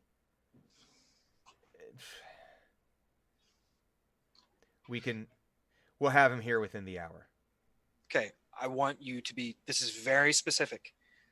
Zedran Kai rolls with some very dangerous people, and this is one of them I'm afraid of. This Blindfold? guy? Really? Okay. I don't care what you think. Blindfold, gag, hands bound behind his back. Okay. Put him in the deepest, darkest cell you've got, and we'll handle it later. Okay. We'll have it done. I'll send guys Good. out. I'll send some crew out right now.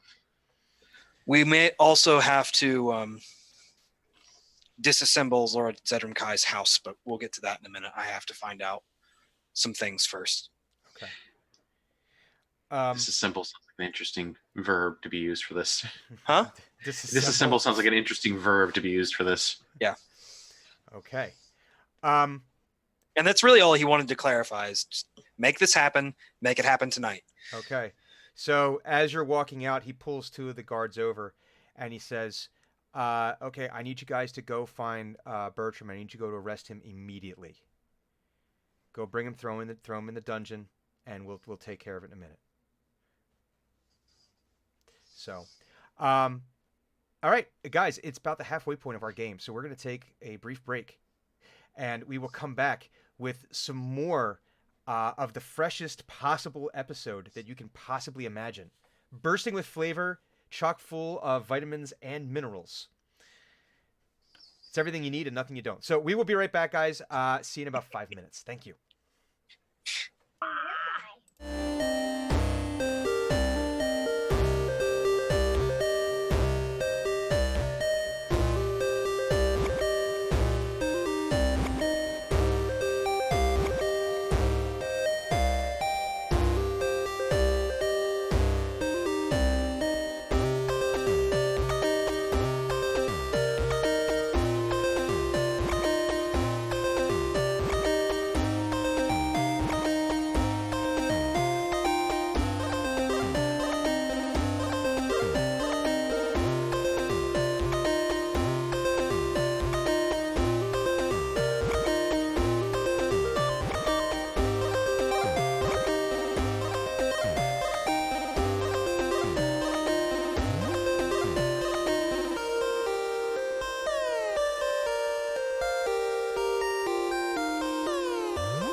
Melissa? No. Heck yeah. Yeah. I don't think I'd be opposed. Hey, listen. For those who heard that, we got some. we're getting married. Yay. Oh. Getting hitched. I'm not opposed to any of this, but that's not what we're dealing with right now. Right now, we are dealing with the getting caught up from your time dilation adventures through the Shadowfell, which resulted in several months passing between when you left and when you came back to Pinedale, where some things were discovered and where Dren has just fabricated a very good, a almost imperceptibly identical Is good. egg to replace the one she used to create accidentally the Shadow Fart cantrip. Thunuk was contacted by the Potato Scouts and about what seems to be potential gnolls, and has sent out a feathered flyer out to go presumably scout around. Eno is still learning the room, and Hugon has set up. Basically abused the law. Yeah. No, there's no real innocence involved. He is abusing administrative authority to accomplish an end. Yes. So that is where, and has ordered the arrest of someone that was there on behalf of Lord Zedram Kai. Well, I can't help but notice his name was Bertram. His name was in fact Bertram. But that is where we lay our scene. So Hugon was stomping back. I imagine that Hugon stomps kind of everywhere. Hugon doesn't he wears armor a lot, and it's not like for graceful moving. So yeah, there's generally a stomp. Even when there's no armor, I think it's there's just a certain. It's a heavy tread. Yeah. So is stomping back towards the Silvered Harrier because he got the call on the gauntlet about Thunuk's little scoutlings. I'm having closed caption imagery of when Hugon is walking across screen. It's stomps casually, or stomps purposefully, or stomps angrily. Stomps stealthily. Stomping resumes. Stomping pauses. So Hugon, Increases. as you enter the Silvered Harrier, it's the usual scene. As you walk in, Sahar gives you a nod, and basically, as you're walking in, there is a stein of beer sliding down the bar towards you. Good. So, dexterity check, please. I have a natural 19. That you're able to, you basically, as you walk in, +2. Yeah, you don't even break stride. You just grab it, and big old frothy, these grains were sung to. These grains have been serenaded. It's got the right mouthfeel. Excellent head retention. He drinks it too quickly to enjoy it, but he finishes it and sets it back on the. Like 5 minutes later, it's gonna be like, yeah, I think that was pretty good. Yeah. But he goes directly to Thunuk and goes, "Did you want to talk in the office, or I can't help but notice you're still here." Is the food finished? He didn't finish his food, or is he on his second bowl? He's probably on his second bowl. Mm-hmm. Yeah, it's like bring it with you.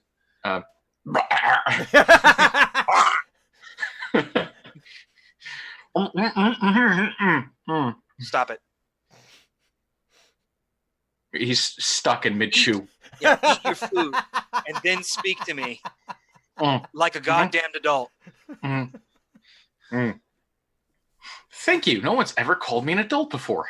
You're on thin fucking ice. Stomps a little bit. This feels. Oh, it's a turn for it. It's okay. Shut up. Stand up. Hey, no. Go Listen, downstairs. we just had a moment of growth out of Thunuk. He understood what an idiom was. He doesn't know what the word idiom is, but he understands. Yep, he's learning. Mm-hmm. He's learning slowly but surely. Our boy is learning. And he follows you downstairs. Drenmai, Right, are is you he- going with them? Or no? Are you Yeah. are you in fabrication mode? Was the fabrication mode like future tense? No, fabrication was like I had the idea, I went and did it, and then I came back. Well, it would I have put it in taken my you some time, pocket. so this might be something. Okay. We'll let this. We'll let this one go just for the sake of. I nat 20'd it, so I was like, "Fuck yeah, eggs made, done, in pocket." I can totally see her walking into her shop and like Sherlocking the entire space and like Exactly. And it just Like, so happened that You know, it looks like chaos, but I know where everything is because it's that kind of chaos. Like there's a method. it may look like it to everyone else, but I know exactly where that is, and that is, and that is.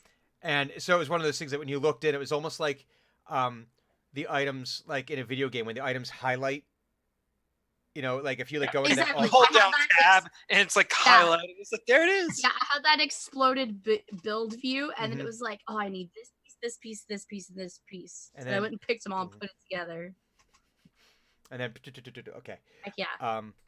Now here's a question: would Eno be invited with you, or is it just that hey, this is still a kind of a strange guy? He's not an Ack Inc. guy. We're gonna let him do his At thing this upstairs. point, given how effective Eno has been in our endeavors and how dangerous what we're going to be doing next is, I absolutely think that Eno would be included. So you. So I mean, Just, right. just as a point of practicality. So right now, Eno is back like where he was playing music, and he has just like he had gotten an ale and took it back to that table, and he's just started playing more music, and he's just looking around the room while he's playing music. Huon like peeks up out of the staircase and like does the whole eye thing, and like, come on. And Eno kind of like stops playing his song, and he grabs his bag and he puts it over his shoulder, and he just says later, and he I have walks this. over towards Hugon. I have this vision in my head that Eno does a total Clapton thing, where he just starts, one-handed playing the lute, right? While he like drinks the ale, gathers all the stuff up, because the legend is that whenever Eric Clapton would break a string on his guitar, he would keep playing on the remaining strings while he restrung the guitar. He would play one-handed. that's fantastic. I Interesting. must witness this. I did not know that. So anyway, so Eno heads on down. You stomp down this staircase into the basement, which at one point had been a stable under the Silvered Harrier, and now the different stalls have kind of been made into various either storage units or maybe individual offices. I'd like to take a moment with this because I imagine that just glancing at it, it would be very obvious whose office was whose. So, what do you think your office would look like in the Team X headquarters? Absolute disaster. There's paperwork everywhere that's supposed to have been like signed and sent back, and Not even hers. yeah, it's like it's a disaster zone. I'm going to confess, I thought we had the one office, Well, and so Finnick it's had like, a corner that he sat in, and that was about it. well, that might be it. Because it's sort of there's like a central area where Mhm. where it has like the lanterns over above, and it's got like the main table where you could with benches and chairs, so that way you could actually work as a team there together. It's like the open office concept, but there are like the little cubicles. But it doesn't mean that Thunuk still wouldn't just go into the corner. Yeah. But his probably looks a little bit dusty, if not immaculate, because he's like, I don't use it. What am I going to use it for? Like piles of sticks and an interesting looking rock, and Yeah. maybe a few leaves. Yeah. The faint smell of earth. But it's more because It's more because Thunic thinks things should be in there, but he's not sure what. Yeah. There's probably a shelf meant to hold like scrolls of maps, but he doesn't know that. So he has basically made it into like an apartment complex for rodents and birds. He's like, it's very conveniently sized little squares. I love it. It's like the annex of the hospital upstairs. Yeah. After like handful of them are full of like dried moss, like samples of things he's collected for like or like recipes. He's like, oh, I'm gonna put that in the cubby to ferment. Yeah. After the great hawk incident, like some of the whenever there's like a hawk in the hospital, like everyone else gets moved downstairs. So what's Hugon's office look like? Probably maps and books. Very well organized, or is Hugon more of like kind of like a organized in such a way as the thing that he's doing right now is on the table, and everything else is on shelves or in stacks somewhere else. Okay. Like this is a stack for something, a stack for something else, a stack for something else. Topically themed. He's got like a basically a pricing almanac for like various like trade goods, and like uses it to help barter with people. So that's like the savvy shopper's Bible kind of thing. Oh, nice. Hanging out on one corner of the table. Oh, you know what? That needs a name. We'll have to figure out a name for that at some point. The savvy shopper's Bible. Because there's someone, or maybe they haven't done it, but you got to think there's someone who probably has made a living off of every year or so publishing, or maybe it's every 5 years. I mean, that's what the Farmer's Almanac is. Yeah, but being that there's no printing presses, it would have to be more like every 5 years or so, there's someone that kind of like goes around, gets all like the main like the trending prices on various sundries and whatnot. I feel like this is a point of contention for me because I think there might be printing presses in this world, but just not like the way we know them. I mean, there's also magic, and this is true. This is true. Okay, so there's things that could be happening here, but this is a whole other. This is how we get off on our things in the next half hour when we discuss as to exactly what's in the shopper's guide. It would be very on brand to go on tangent. Yeah, it would. So, well, let's talk about printing presses in Faerun for about the next 45 minutes.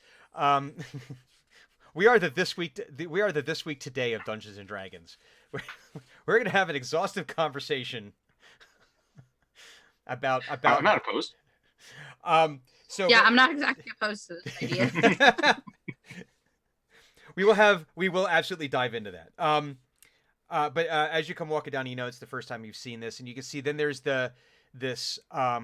It looks like a gateway in the one corner of the office. It looks like it's right at the bottom of the ramp that would lead up and out, where the horses would have originally come down. And it's got various symbols and runes in it, which you would not know, but this is the gateway that they use to travel to the Monastery of Shadow. But also, they've determined that it might actually have other options. They found a map that would allow them to navigate to other places. Right, so you all file on down, and I believe it's Thunic's meeting. It is. He doesn't know that. He's genuinely not used to being the person who gets to say things. Like, he just listens and sits in the corner. So he's sat in the corner. He's waiting for it to be told to do something. Hugon like gives him like a minute or two of that and goes, "What do you want? You called me over here. What do you want?" I'm sorry. You asked me what I was confused. I was thinking like peace on earth and baked goods and spider legs but no. So gnolls. There's apparently a lot of gnolls in the forest right outside of town, and the kids have seen them, and the adults don't believe them. And it sounds like it's like the thing that happened, that the dream that we had. Yeah, it does. That was concerning. It was not a good time. as you would say. Yeah, it was a bad time. Yeah. Is that all? Is that all? Well, they say there's a lot of them. Okay. I asked the owls to go look and see what they see, and they're going to tell us where they are and how many there are, and the kids are going to show up in the morning, and we're going to look at a map, and they're going to point at the map and say where things are. That's surprisingly effective. For folks at home, Thunuk is beaming. He has had 2 compliments in the last 10 minutes. He was called an Did he? adult. I did, yeah. It's surprisingly effective. And both of these compliments came from Hugon. Enos says, was this the dream that we all had, or was this a dream that you had before you met me? Well, before that. I thought that was Thunuk's dream. Yeah, that was just Thunuk's dream. This last one, yeah. I wasn't a shared dream. Yeah. Oh, that was only Thunuk dreaming that? Yeah, it was only Thunuk dreaming that. Indigestion nightmare. All right. We gotta worry if Thunuk's indigestion ever gets so bad that the rest of you all have the same nightmare. I don't know. I gotta adjust my head cannon. Like inhaling those fumes. That's it's not a good time. So never mind. I didn't say that. Okay. So that matches up with basically what I've found. Lord Zedram Kai has upped his efforts to take control of Pinedale, and I'm working with Captain Case and Brewmaster Azerbaijan to put a hold on that. Which brings me to my next point. We're probably going to have to do some illegal things here in the very short future. Which, that's not a problem for me, and I don't suspect it's a problem for Dren. That's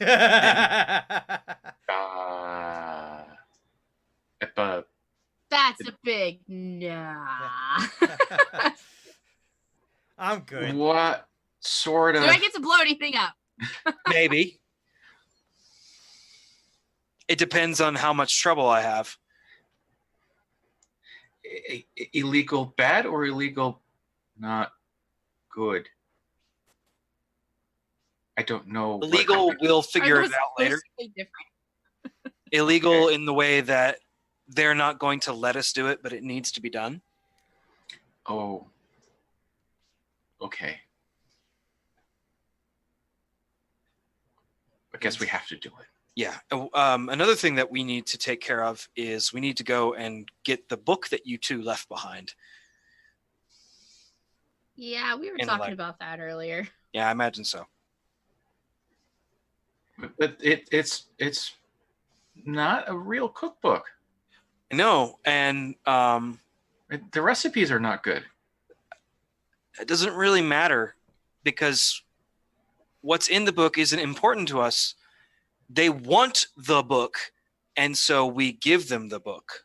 Oh, well, if we just tell them that the recipes are bad and stupid. No, that's not how it works. That's not how we get what we need.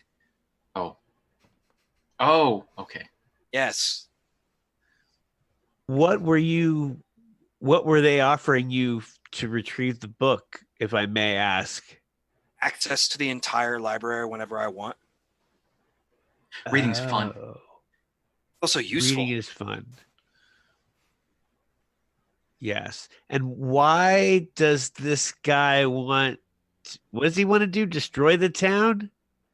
Zedram Kai wants to own the town. Oh, he wants to own the town. Probably because he knows these gates, and he points over his shoulder at the circular gate, are here and in other places in the Chandlewood. Also, he's a mean, rude stinkface. He is, yes. And no one really likes him. Mm-mm. And we'll probably end up killing him. I see. I thought we just, we'll figure it out when we get there, but he's probably going to die. Oh, well, I mean, we all die eventually. Exactly. And he just might die sooner.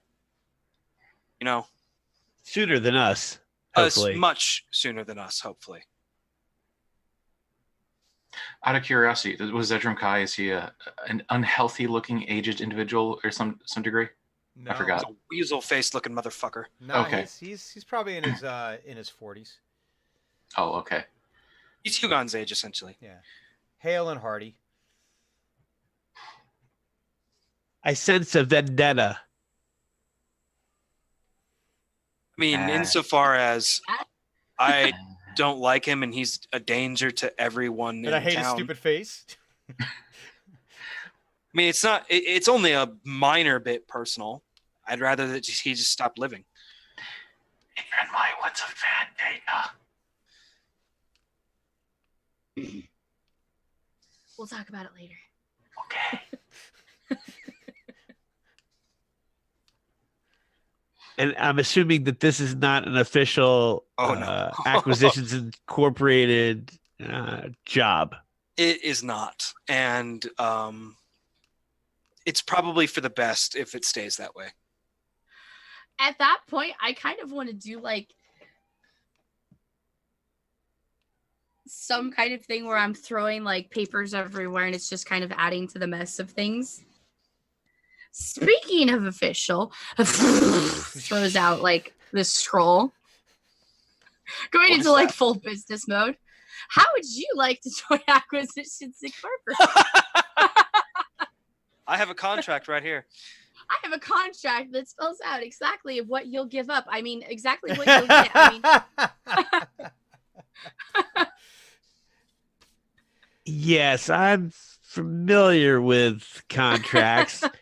I was offered a job by a group called the Six, Oh, we're much better than them. and I turned it down because they were a bunch of knuckleheads. We've got a benefits package. Look at this section 34, subsection I quote .3 right here. You get a day off a year. Now, Also, this they is, would have had changed their name because then it would have been one more person. They would be the 7.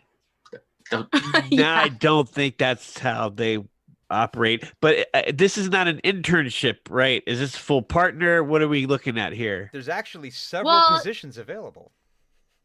There are several positions available, all of which will have. Wait, where's my thing? Wait for it. Wah. We have. No, you can't have that one. We have an occultant position, an obviator. Not that one. Not that one. A loremonger, a decisionist, and a secretarian positions actually available to you with this particular group that you could take full advantage of with all of our wonderful benefit packages. Well, This sounds so terrible with my voice right now. No, it sounds honestly, so much better. yeah.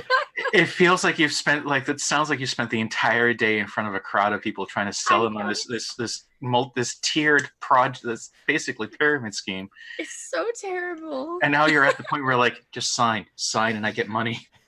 Just sign, so Sign I and we can can have all my go signing home. bonus. I get a signing bonus. If I have join. commission that I have to meet. Well, I am a student of the College of Lore, the Bard College. So Oh, you'd be perfect for a loremonger. Loremonger sounds. You went to school? interesting. I guess you could call it that, Thunic. Yeah. I always wanted to go to a school. Well, there's no time like the present, but I guess maybe you have other things to do first. So he takes a look at the contract, and I guess I want to do like a perception check on the contract to see if I see anything that looks really, really, really bad. Because I've heard of bad contracts before that like you sign with demons and stuff, and you Mhm. can't get out of them until you do a lot of bad stuff. Yeah. So I want to make sure this isn't like one of those. Mm-hmm. So yeah, this is so that's a 17 perception. Nothing is jumping out at you. There is the aforementioned 1 day off per year. There is the thing where you're basically signing away the rights to your likeness for them to use in marketing materials. But nothing that's like nothing infernal. Okay. All right, and then like when I look at this loremonger position, does it list like like the whisper jar and everything? Does it It does have the whisper jar, yes. Yeah, and so that catches his eye, and he says, "Whisper jar," and he starts. You can see the gears turning. He's like, "Why, Drenmai, where could we find out more about these different positions that you seem to have all this access to? You can go to act-inc.com/store and you can pre-order your very own Acquisitions Incorporated D&D book. That's on pre-order now. It is releasing at... Wait, can I say that yet? Hold on, I don't know if that's actually available. They said June 18th. Yeah, they announced it. June 18th. Did they announce it? It's like June something. I think it's June 18th. Anyway, 18th. Back to the non-sponsored part of our stream. All right, so back to the non-sponsored. And then also with the loremonger, you'll see in there, you can cultivate a band of animal informants. That's part of the loremonger thing. Interesting. Yeah. It's kind of like what Thunder. Yeah. So we can have two loremongers. Yeah, well, we could have. Well, this will just add to the him and will get along fabulously. The network is just going to grow exponentially. The network is going to grow because the loremonger thing is pretty cool, and the occultant I assume is some sort of numeric tracker of magical nonsense. The occultant. Yeah. Not that I want to be that, but I'm just curious. I mean, we're a very small franchise. We could have multiple roles. It's true. Yeah. Would they have to pay us more, though? No, it's basically you divide it. Yeah. Yeah, the occultant's pretty cool. I could read it off. No, it's all right. I'm just curious. Okay. I'll have it in June. I don't know. I think she might die if you try to make her read it off. What does it say in the contract about compensation? That's the last thing he's sort of looking for, like before he signs it. He's like, what do they we send what is it, like 30% of all of our proceeds back to headquarters, and then we split up the remaining among our group of what we get. So 70% between the four of us, we split it equally, and then should we deem something like, oh, you actually did like a badass job, we can deem you, hey, you can get the extra percentage. Well, I haven't had a steady job since I was over on the on the Sword Coast, and I maybe this would be beneficial for all of us. All right, and he takes out his really crappy quill pen that he bought in the Shadow realm, and he just signs Eno on the line. And as you sign, there's like almost like a trail of shadow from the ink, like as you're signing. Like that's just a wisp. I'll do that like flick of the wrist and it rolls back up, and I'm gonna stuff it in my pocket. Like, okay, bonus. Is it stored perhaps in a handsome writing table? Oh heck yeah. That needs to be finished repairing. Fucking table. Goddamn post office. Anyways. Anywho. That's next time. You feel like a sense of accomplishment kind of fall over you with the signing of your name to this contract. And then you realize it's just gas. And it's more like, no, it's a sense of foreboding. Oh, crap, what did I do? Because now you're contractually connected with these three miscreants. True.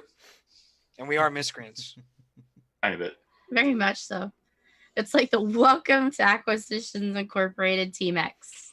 There's like a brochure now. Now that he's in, there's like the brochure, and there's like, yeah, here's the brochure. Here's your pamphlet. Let's all go get a team tattoo. Come on, Hugon. No. Why not? Because I hate you. Fine. Oh, jeez. It's your fault. I wouldn't hate you if you weren't an asshole. I love you No, you don't. in my own way. Right. Well, I hate you in my own way. So here we are. Under his breath, Eno's like, "What the fuck?"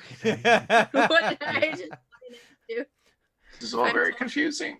I'm totally gonna start like plotting ways of trying to get like Hugon and everyone to get like some team tattoo or something because it'd be funny.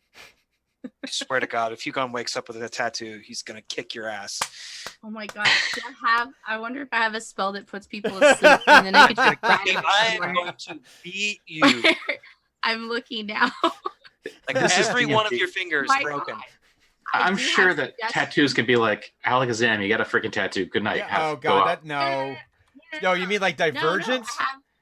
Wait, Hmm? No, you know, Divergence? no, I have suggestion. He could do what I say up to 8 hours as long as he fails. Jesus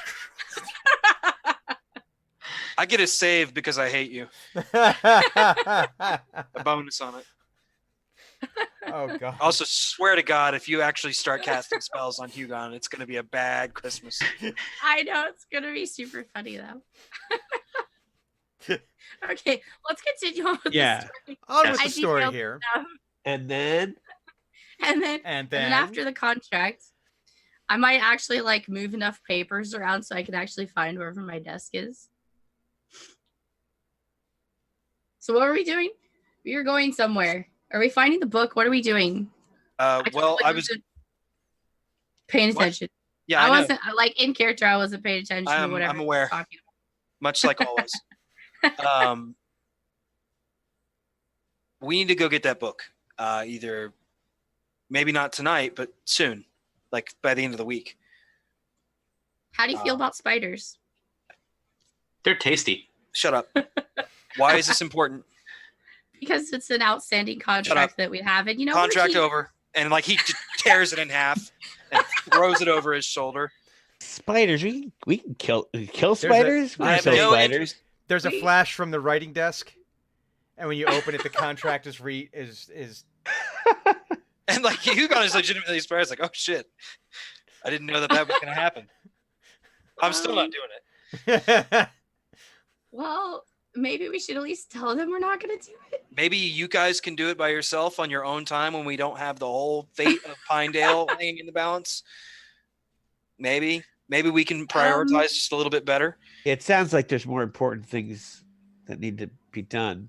Our newest member is correct.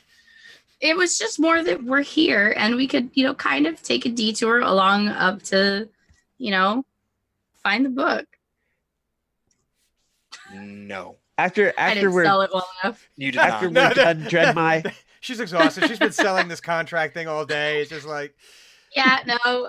that's it. I'm spent. we can go after the Um, spiders. Don't worry. We'll go kill the spiders. We eat the spiders? Yeah, we can kill the spiders, and then if they're edible, you can make some spider soup or whatever you make out of spiders.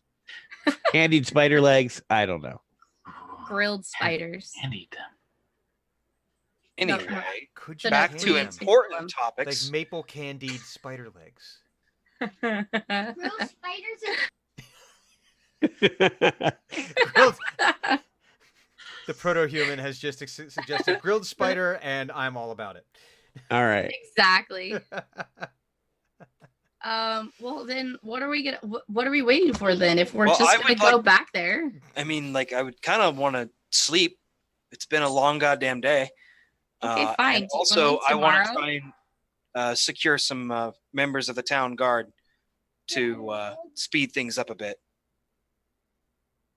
Do we think that he's going to attack the town?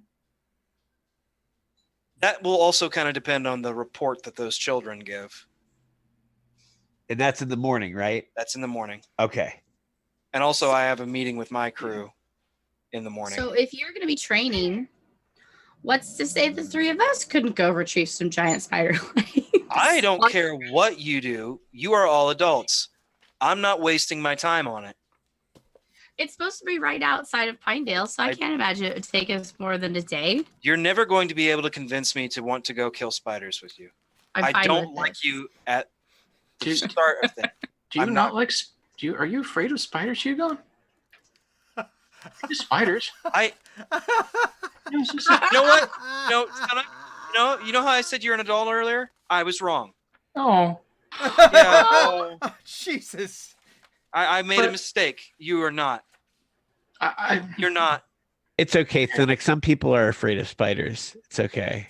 I want to like pat Thunuk's leg and be like, you're an adult to me, and I'm much older than Hugon. And Dreadmai, what if we're out killing the spiders and then this guy attacks the town? Oh, that's Hugon's problem. Oh. You see what I have to deal with? And he like looked at me. I mean, I'm not saying I don't want to go kill the spiders, but maybe tomorrow's not the best day. Maybe we should try and get the book that we were supposed to get first. Yeah, but he's going to be training people all day. I'm not going to be training them. I'm going to be having a conversation with them. Okay, well, you talk a lot, so. Oh. How long is this going to take? Is this like a morning brunch type thing, or? Not very long. Okay. Well, then. Is it a morning brunch type thing? No. Food. Then do we want to like meet at noon to go travel to the library? I think that's reasonable. I should be done by then. And we can get Kohan and Laura Lissa. I'm sure they'll want DM, how far away is the giant spider area? You can make it there in a couple hours, like an hour or two. It wasn't very far out of town, yeah. I'll kind of like whisper to Thanuk and kind of, be like, I'm gonna get up early if you want to go. Instead of going fishing, we're gonna go hunt spiders. We're gonna hunt. Okay. That sounds like a Chandlewood style of fishing. You get up early, you go into the woods, and you go spider hunting. And sometimes people go out to the woods spider hunting. What they're really doing is just sitting around on a boat, drinking beers. Oh my God.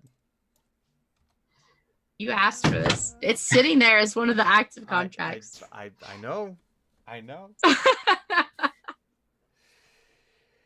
So is there anything else you'd like to accomplish before you hit the sack? Because you're all pretty exhausted. Because sleeping in the Shadowfell was not. It was not good. Even indigestion aside, it was not a restful experience. I'll probably let Debar. Serapha, is that what you called her? Sahar. Sahar, sorry. Mm-hmm. I'll let Sahar know that I need a dawn wake up call. Okay. Or like a pre-dawn wake up call, and then I'll probably just head to bed. Mm-hmm.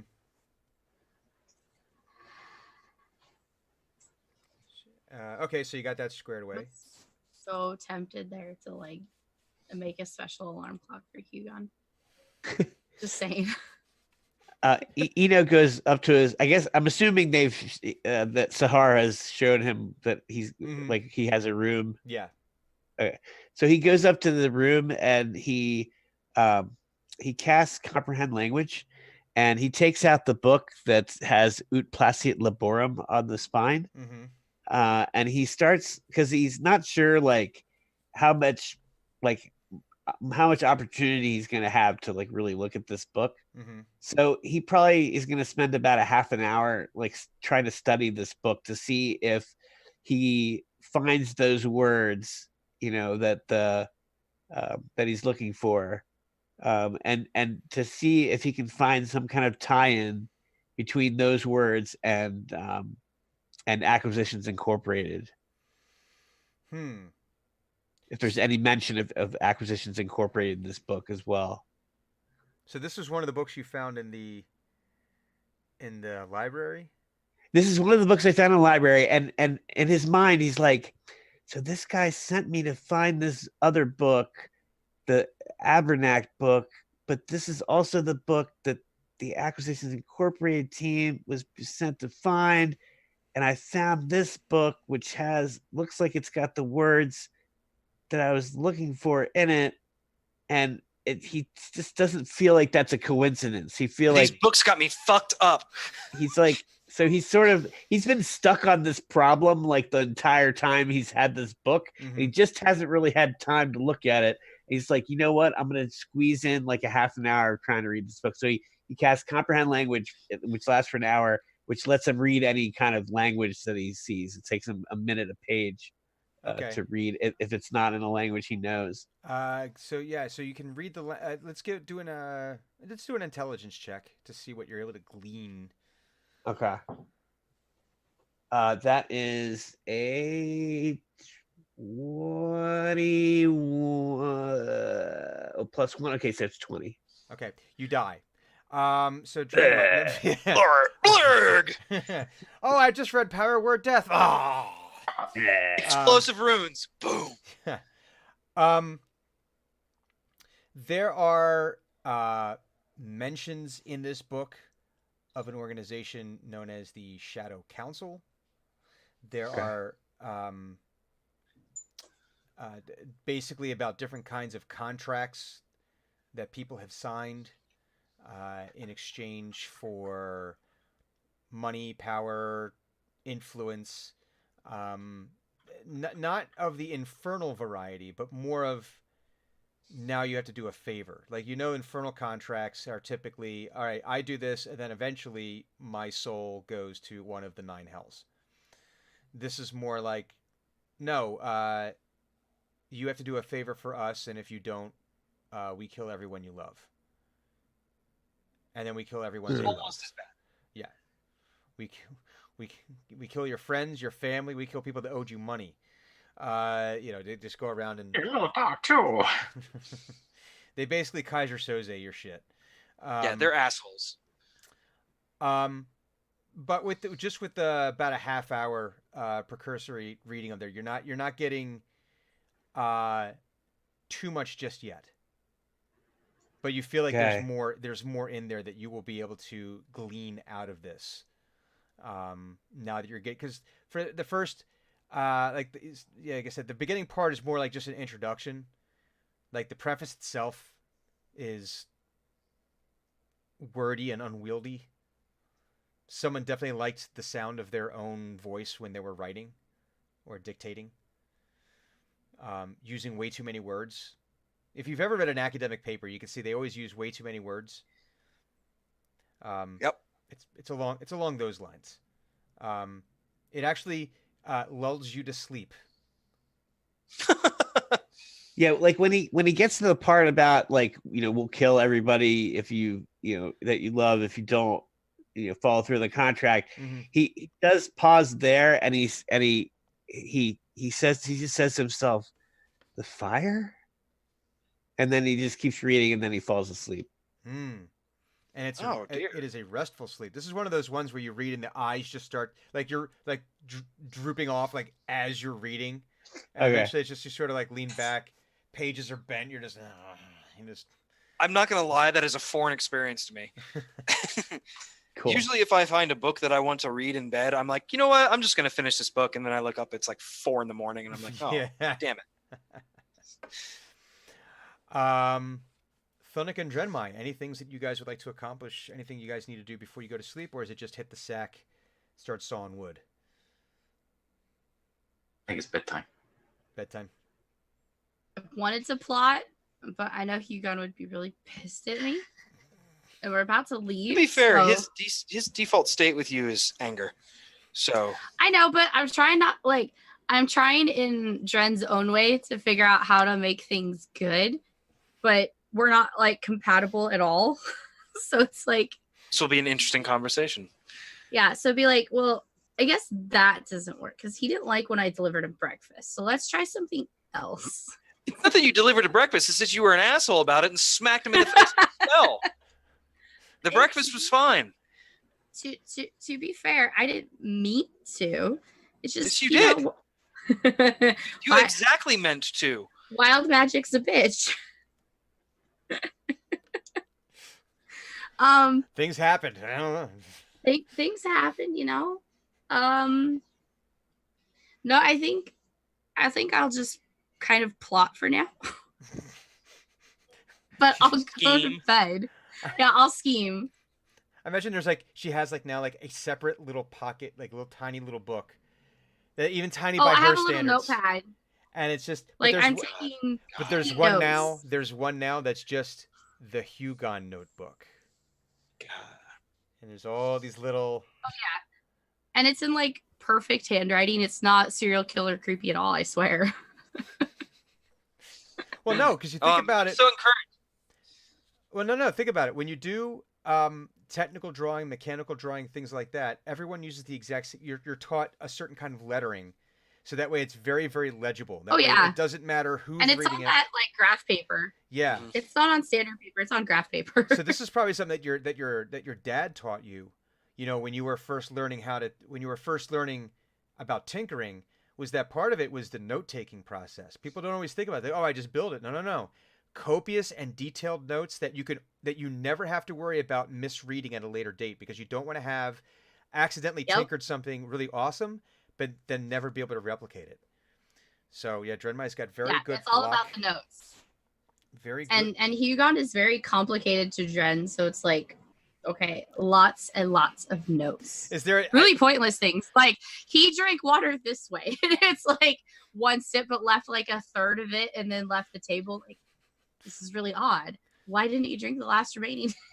See, now I'm seeing that there's So like it's a really room.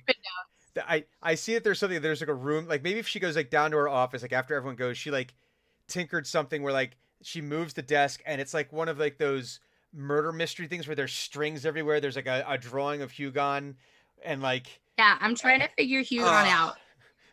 She's got like her murder wall, but it's for like Hugon. like and pretty there's like, much. That's what my notes look like. Ridiculous. Awesome. Gideon loves I gotta it. figure this. Hugon. Oh, Gideon's hilarious. Hugon would be so annoyed if he ever came across this notepad. Like, what the fuck is wrong with you? It might be the It's only. probably written in a language you can't read. It might be the only thing that would strike fear that's in his heart. Like, oh, God. Exactly. So you all get a very nice, restful. You're sleeping in your own beds. A nice, restful night of sleep. Long rest. Why not a long rest? Hugon, you get your early morning. Basically, there's a loud knock at your door, and when you and that's sufficient. And when you open it, there's nobody there, and it's just basically she like used like a cantrip on the door, like a timed cantrip that just doom doom. So you get your wake up. Thunuk, I think we said you usually wake up around with the sun as well, probably, right? That's sort of like the natural. So, you're doing your whole. He's up in time to be basically where he needs to be for when the sun comes up. Yes. Eno, what are Eno's wake up habits? Like Drenmai, I think is sort of like pass out until she wakes up, because usually she's waking, like she was probably up until like 3-4 in the morning with these notes. Oh yeah, and Rozzy's my alarm clock, so yeah, he wakes me up when I need to be somewhere. So brain dump. So let's ask: is Drenmai planning on going on crab fishing? First thing. Oh yeah, crab fishing. Okay. Heck yeah! I told Rozzy to wake me up early because I need to go hunt some damn spiders. So, Eno, were you going with her on this trip? Oh yeah, so Eno fell asleep like with all of his armor on and everything, and and so he would just like this morning he wakes up with kind of a start, and he feels rested, and he says, and he wakes up and he says spiders, and he's spiders, and then he grabs his his weapons, he straps them on, and he gets his bow. And puts his loot on and everything, grabs his bag, and then he realizes he doesn't know where Drenmai's room is, and he goes, and so he opens the door to the hallway, and he kind of peers out. I imagine you'd open it, and like Dren is standing right there, like ready to go. Rozzy, like, yeah, I was about to say, I'm standing like outside your door because I know Thunuk will wake up because Thunuk generally doesn't sleep in a certain area anyways. So it's like right outside your room, short little 3'2" gnome staring up at you, big bright eyed, with maybe like a little bit of dried drool on the side of the mouth, but for the most part awake. So I look out in the hallway and then I look, I like shake my head for a second and I look down like, oh, are we going to kill spiders? Are you ready? Let's go. I gotta find Thunuk Sure. first though. I imagine Okay. now. So now I have it where like Dreadmite has like a net. like Oh, some yeah. kind of like Yeah. net. A butterfly net. Yeah. And it's not just me. Like between Rossi and me, we probably have like a net combined between the two of us, and it's like, you know, over the shoulder kind of thing. Like we're ready. And Thunuk, where would you be for them to find you? Up on the roof, next to no, by in the hospital. There's also an altar to the four. So that's he's, right. he's Yes. up there. Yeah, he's up there doing his thing, praying to them in his letters from summer camp style. Dear the Four. Dear Spring, today I saw a bug. Dear Summer, we're gonna go spider hunting. Dear Fall, what's his face is still a stinky mean face, and I don't like him. Dear Winter, I'm trying to be a nice person, So you complete. but I your- may have to hurt someone. So you May. you complete your morning rituals here, and so and as you come, you're probably this is probably the same thing. So Eno, you're not sure where Thunuk is. You go to open the front door of the inn, and there's Thunuk standing right in the front door. You know, big grin, ready to go hunting spiders. Also, a little bit of drool in his face, but for the entirely different reasons. He's thinking about like the most he's- motley crew. he's thinking about eating those spiders. So as you make your way through, Please, just like says hi, good morning, let's go. so yeah, Hugon's down there having his morning cup. You know, his morning cup of Joe there. He's actually shaved. like Wow. completely. He actually clean shaven today. Oh, he's ready for If, business. if do I pass by and see that then? If he's Perception downstairs? check. Perception check. Oh, I got a Hold 9. on. Yeah, I'm not awake. 9. Let's see. What is my perception? Too early still. Not bad. 14. You do notice that he has shaved his beard. What the hell happened to you? Don't worry about it. New day, new Hugon. Sure you don't want to come hunt spiders? Shut up. Why not? Because You could be useful. I don't care. Don't you want to hit things? Shut up. Okay. Have a good training session or whatever the hell that you're doing here. Mm-hmm. Eno doesn't notice. Eno doesn't know why she said that to Hugon because he doesn't notice the shaved beard, but he is like paying attention to the interaction between these two. He's just kind of thinking like, "All right, I don't know why they're so angry at each other. Like, why are you?" And then he says, "Why are you so angry at each other?" He's always angry. That's his normal state of being. I'm not angry with him. I love him. He's interesting. He's just always angry. He doesn't like hugs very much either, just so you know. I'll keep that in mind. Except for that special hug that he gets from that From Laura Lissa. from On the block. down the Ugh, block. no. Down Oh, the from block. Thunuk. No, no, not yeah. that either. Yeah. Not Last time Thunuk hugged Hugon, he got kicked in the nuts. yeah. We've had some interesting PvP in this game. Yeah, that's true. Don't hug me. Don't It's hug that me. simple. I don't. I don't want like to be hugged. physical interaction unless I pay for it. Wow. Sorry. So you No, make your way. no. You make your way out. It is a gorgeous, gorgeous summer morning where there's the mist is still clinging to clinging to the little spots of grass and grounds of the town square. It's still cool. You can tell it's gonna be a warm day, not hot. It's still early summer. Yeah, the sun is just starting to peek over the trees. In those early morning beams, it's very calm and peaceful. You could hear some sounds coming up from the mines that are just pretty much run 24/7. Some of the shopkeepers and general laborers are like out in the morning. Like only a few of them know. It's not very busy. It's still very. This is probably the quietest it will ever be on a given day in Pinedale. So you make your way out. And it's basically you're following the direction that you came into Pinedale, which was that little the pathway, the small road that is tucked between the cliff of the Fire Steep Mountains, where the little nook where Pinedale is kind of tucked in there, and the river.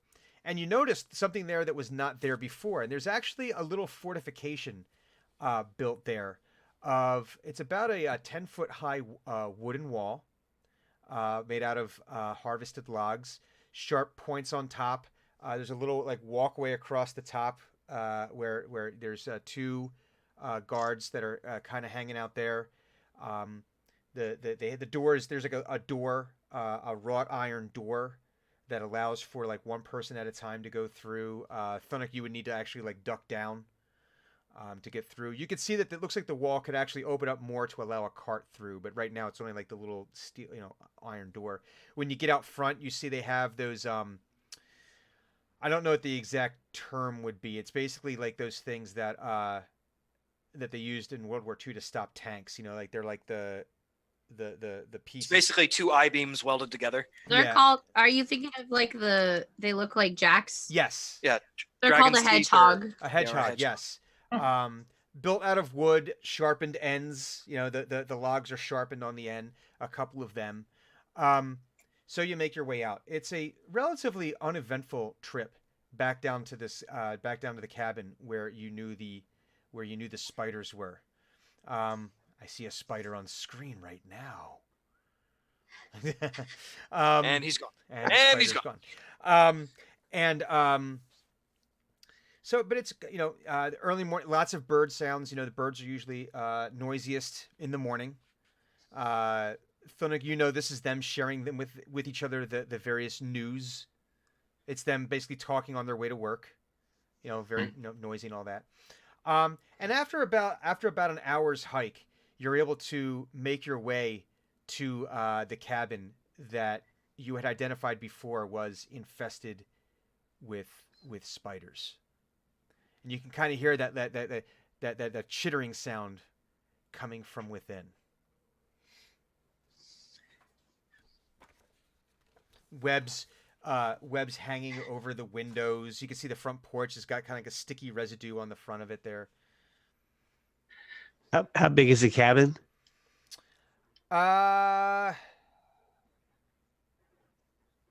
It's a 2-story, about the side of a double wide.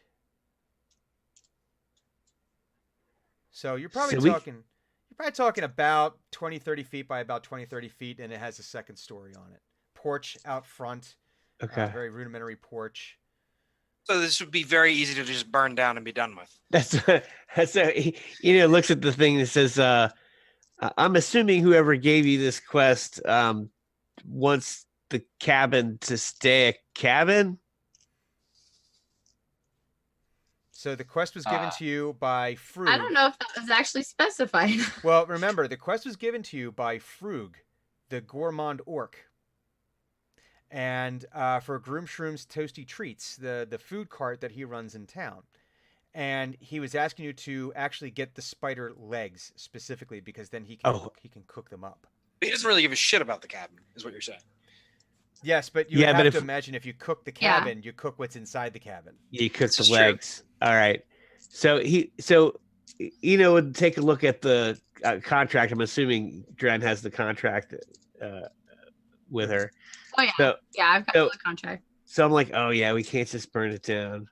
Like, okay. Thunuk, would you like to knock on the door and see if anybody's home?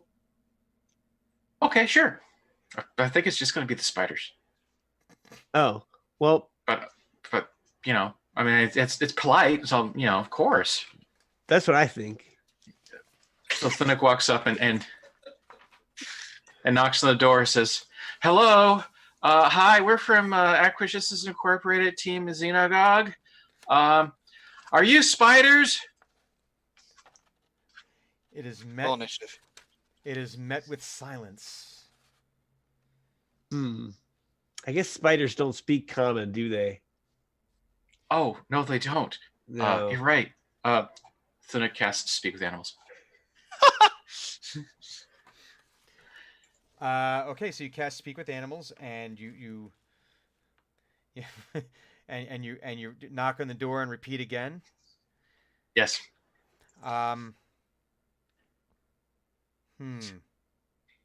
Would they respond? Well,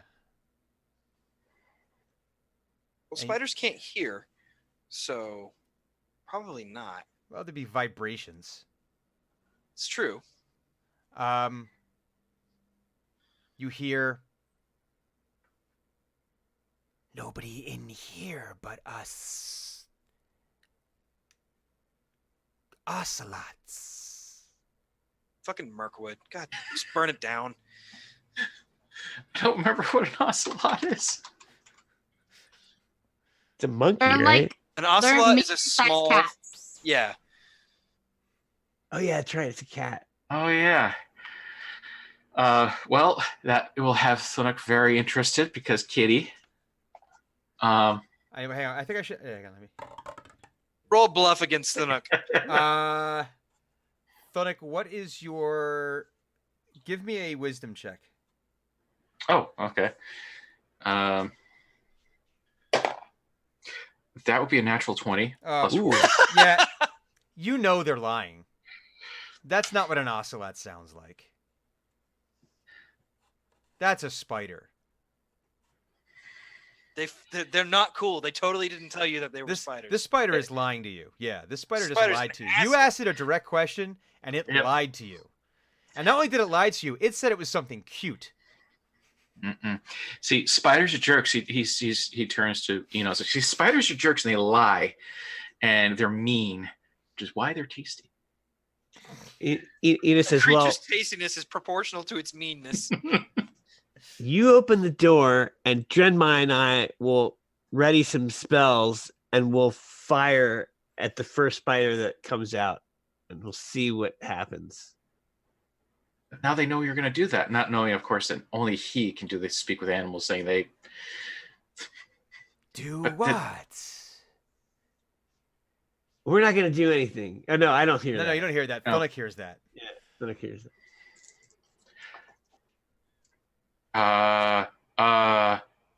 Okay, and it opens his door. Opens the door. Oh, fuck. Roll for initiative. Yay! 3. I- Let's see. Got a 12.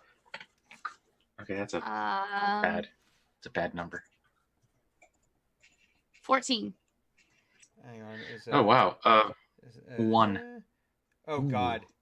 What is with your rolls lately? I have a -2 to initiative. Okay. Mm-hmm. Hang on a second. I can't do math because I'm stupid and I was a communication major. All right. So, anyone that's is there anyone that's 25 to 20? No. No. How about 20 to 15? No. No. 15 to 10. Yes, Yes. me and Dren. What'd you guys get? Me first. What did you get? I got 14. 14 and Eno 12. 12. Okay. All right. And then what did you get there, Mr. Thunuk? 1. Okay. All right. So hang on, I just did the math on this. Hang on. I got to pull this up and we did. Okay. Okay. So as you open the door, spiders just start pouring out of It this. is a tsunami of spider. And they're all there's some medium-sized ones, and by that I mean medium by D&D standards. So same size as you. And there's a couple of large ones that come skittering out through like this, like the wall just bursts with them flying out of here. And Thunic, these giant spiders, because you're right there, are going to take their first attacks at you. Oh my. Let's see here. So we're going to do... Does a... Hang on. 16 hit? I have a 16 AC. Then yes, it hits. Okay, so that's 1. That hits. That hits. That hits. Hope you got a lot of decent hit points there, buddy boy. Well, we did level. So these giant spiders are just like on top of you. And let's see. We're gonna play fair here. So you take. Oh God, maybe that's not so fair. That's an owie. Oh Jesus. Wow, today I roll like a god. Oh man. So it was nice seeing you guys. You Oh, take you'll be Okay, fine. Canuck. you take 25 points of piercing damage Ouchie. Not at once, in total. in total, and I need you to make a Constitution saving throw. Okay.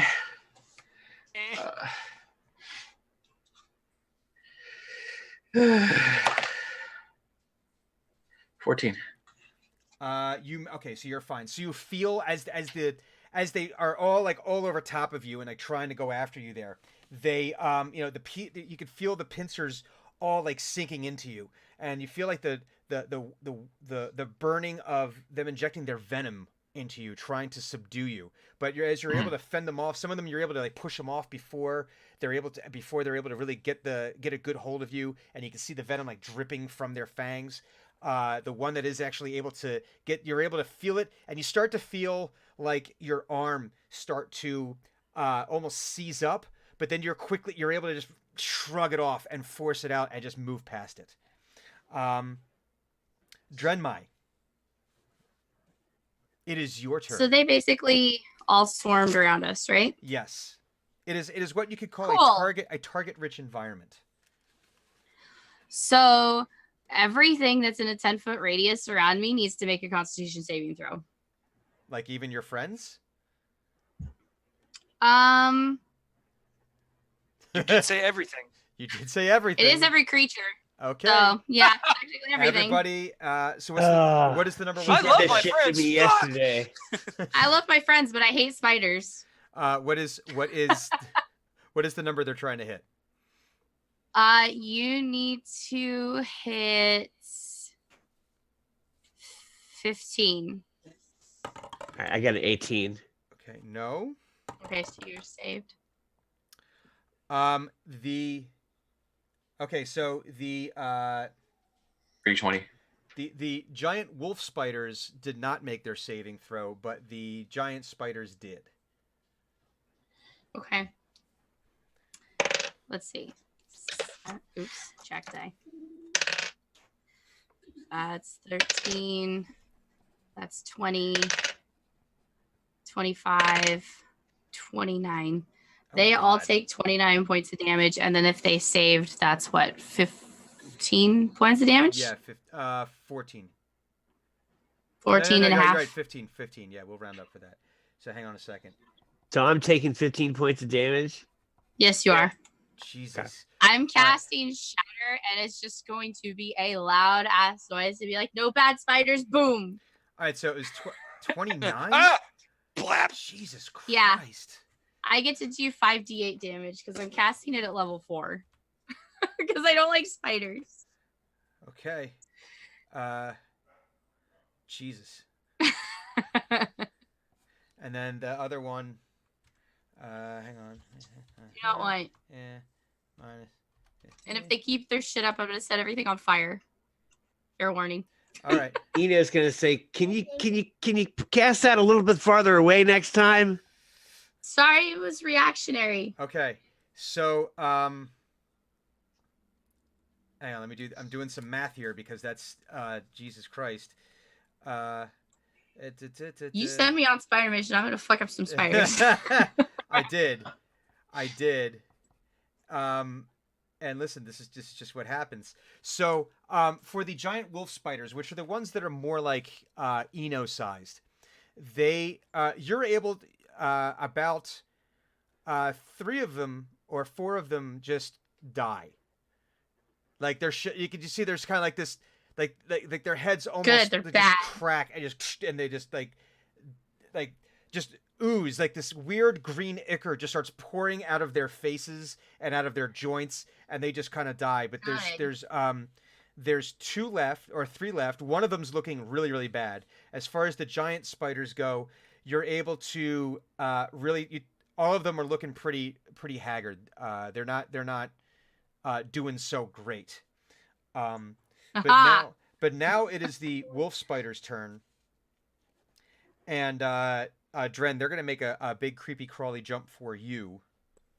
Yeah, I expect as much. Let's see. And what's your AC? My AC is 15. Okay, yeah, that hits. That does not hit. So 2 of them hit, and so you take you take 8 points of piercing damage, and now I need you to make a Constitution saving throw. 8. Okay, con save. I haven't even reached my standard hit points yet. Yeah, she's still tanking over that. Like, whatever. I'm still tanking. 5, 13. Okay, that's fine. Same thing. You feel the poison. They try to go after you and get some poison into some of your squishier bits, and you Suck it out. Yeah, Not today, spider. You know what? That's exactly what happens. Eno, it is your turn. Okay, so how many spiders are left? You have 5 giant spiders, and you've got 3 wolf spiders, giant wolf spiders. All right. So I want to cast the same spell that Clues did, but I want to center the 10-foot sphere behind the spiders so that it only hits the spiders and not my friends. Well, You I guys think are they're kind my of like friends. in the middle of it because they swarmed out on you, and so they're kind of like in the middle. Oh, they're of all it. around? Yeah. Just like So- step away like 5 or 10 feet and center it on Dren. She could take it. She could tank it. I'm going to try a different approach then. I'm going to cast Dissonant Whispers on the closest spider to me then. Okay. Do they need a certain intelligence in order for this to work? Okay, so Dissonant Whispers is you whisper to that only one creature of your choice was arranged in here. The target must make a wisdom saving throw. And it moves away from me if it fails. It doesn't move into obviously dangerous ground such a fire pit. It just has to be able to hear me. Okay. There's nothing about Okay. intelligence. So let's hear some dissonant whispers. Okay. What- So it's they have to make a wisdom 15 DC. All right. So is this gonna be against a giant wolf spider or a giant spider? We'll say wolf spider. If there's a wolf spider near me, that's what I'm gonna. Okay. That's what I'm gonna. All right. So you said it's Yeah. a wisdom save or an intelligence save? Yeah, it's a 15 wisdom save check. No, it does not make that save. Okay. So I'm casting that at second level, so that's gonna be 4d6. Jesus Christ. F? Wait, you're casting that at second level? Mm-hmm. That's only 2. Or 3, I'm sorry. 3d6. You get it for 1 No, it's 4d6 at second level, 3d6 at first level. Dissonant Whispers. Oh, Dissonant Whispers. Yep. I'm looking at something. 10 Never points of mind. damage. Never mind. It's not looking good. Okay, and it has to like move away from me. Yeah, and it skitters away as like off into the woods. Okay. As a bonus action, I'm going to cast Healing Word. I'll just do it at first level on Thunic. Mm-hmm. So it's 1d4 plus 4 hit points. Okay, go ahead and roll that. As a bonus action. Okay. 1d4 is a 1. Great. So you get 5 hit points, Thunic. Neat. Better than nothing. And then What is the healing word? it's recover. Sorry. I wish this was more. Okay. Okay, Thank you. and then he's done. All right. Thunic.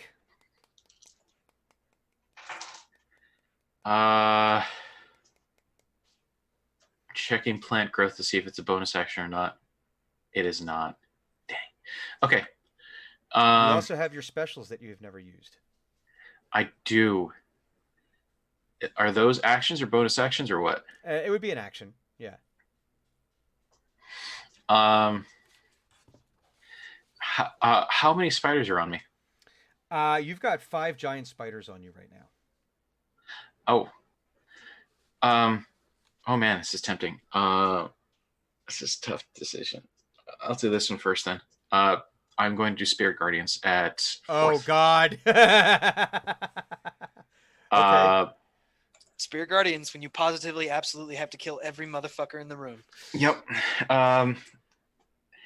So it is. Is this already modified for level? It is. Okay, so it's 4d8 worth of damage to anything within 15 feet of me that I do not like. I hate you. Oh God. So you call forth spirits to protect you. They flit around 15 feet. When you cast a spell, you can designate any number of creatures you can see to be unaffected. An affected creature's speed is halved in the area, and when the creature enters the area the first time on a turn or starts its turn there, and must take a wisdom saving throw. Okay, so they don't take the damage yet. At the start of their turn. Yeah. Damage. Okay. They'll take 4d8 worth of damage on the start of their turn. Okay. And as a bonus action, Grasping Vine. I'll cast Grasping Vine and pull one of them that is out of range into range. Okay. Well, the only one that'd be out of range would be the one that had the dissonant whispers. So it's one of the wolf spiders. So that vine. Do they have to make a save on that, or? Directed the lash out at a creature within 30 feet of it. That you can see the creature must succeed a dexterity saving throw or be pulled 20 feet directly toward the vine. There's no way in any reality that would ever have them save. So the vine launches out and grasps around the wolf spider, grabs it by the legs, and it's like, trying to like freaking out, and it's like trying to pull it, but it can't. The vines just curl around it and drag it bodily across. There's like a trail, like 2 of the legs escape, and it's trying to claw at the dirt, trying to get away, but it's just getting drug all the way back into like basically into the fray here. So now it is the giant spider's turn, which means that you have to roll the 4d8 damage. They only have 3. Huh? On a failed save. On a failed save, they have to. And they have to save against my wisdom 15. So this is a wisdom saving throw? Yeah. No. They do not make their save. Okay. They are not saved. Those 2 1s. Plus 7, which makes it a 9. They take 9 damage of. Is that radiant? Oh God! So they take 9 radiant damage. 9 radiant damage. Okay, they are not looking good at all. I mean, they're looking good like as food, but not looking good as far as like their desire to be living creatures.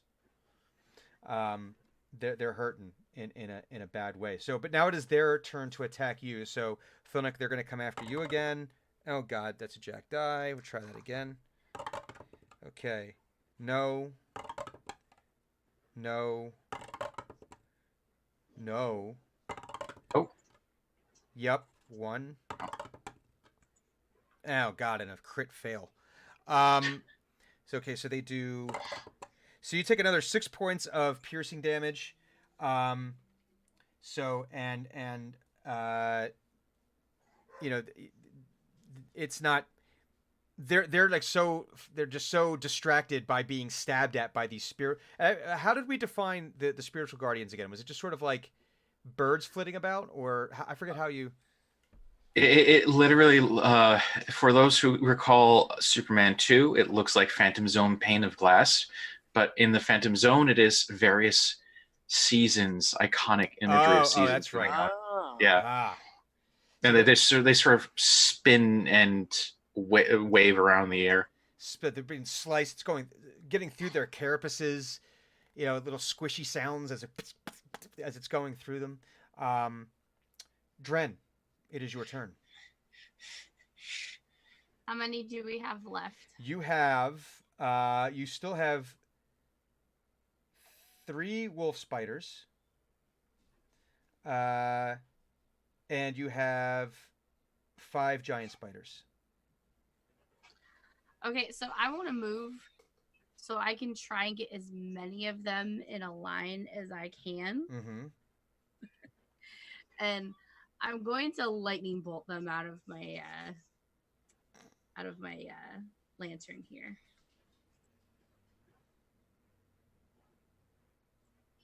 So I get however many I can in a 5-foot wide blast, and it's 100 foot long. You'd be able to get probably 2 of the giant spiders. You'd probably be able to get most of the wolf. You probably get all 3 of the wolf spiders, but you're also going to get the cabin. Not that I think that's going to matter to Drenmai, but I don't really care about the cabin. Okay, so they need to make dex saves. Against 15. Against 15. All right, so we're going to do no. Yep. Okay, so one of the giant spiders does. And no, the giant wolf spiders do not make theirs. So one of them is able to kind of just jerk out of the way a little bit and and not take the full brunt of it. But how much damage are we talking here? I'm adding it up. It's 8d6. Oh, What did you do? 8d6. I did lightning bolt. Oh, nice. Wow. So it's 8d6. So that's 42 points of damage. The fuck? One's hit. Yeah, that's what happens when you cast at 4th level. And then no, that's only at 3rd level. At 4th level, I get an extra d6. Oh, Jesus Christ. So that's what 21 for those that didn't save. So basically, I'm trying to explode them because we're trying to get the legs. So I'm trying to focus the light so that it's like poof, little legs are flying off. We can just collect that's them. Essentially what you have right now. They're all dead except for one of the giant spiders, which And the cabin's probably on fire. No, I take that back. That's dead too.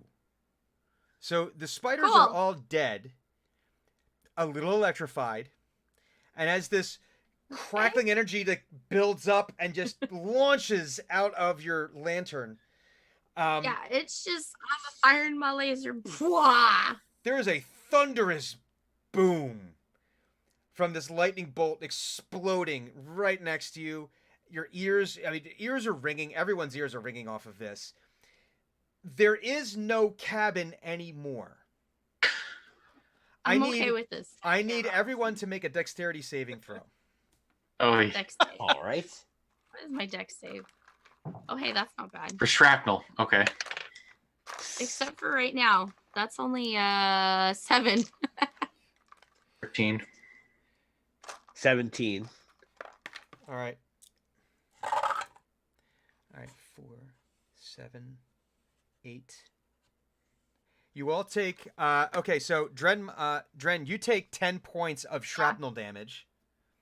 Hey, I'm actually below my max hit points now. And Thunuk and I'm finally Eno, detanked. Thunuk and Eno, you guys take 5 because you were able to get like down and cover up enough that your armor is able to take the brunt of it. But you're able to there is no cabin anymore. There's basically like the foundations that were there. There's pieces of spider about that you would be able to collect.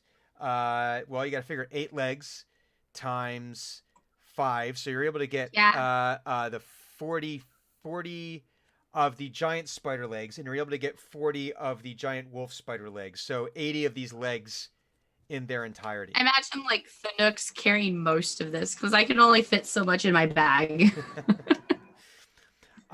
So it's just like you see Thanuk and then you see this spiky, like he's got all of them tied together. And you just see this spiky back basically to him. It looks like a furball A turtle porcupine. shell of spikes. Yeah, essentially. Hugon, as your friends had went off and did their little quest in the morning, you went off for your early morning meeting at the proving grounds.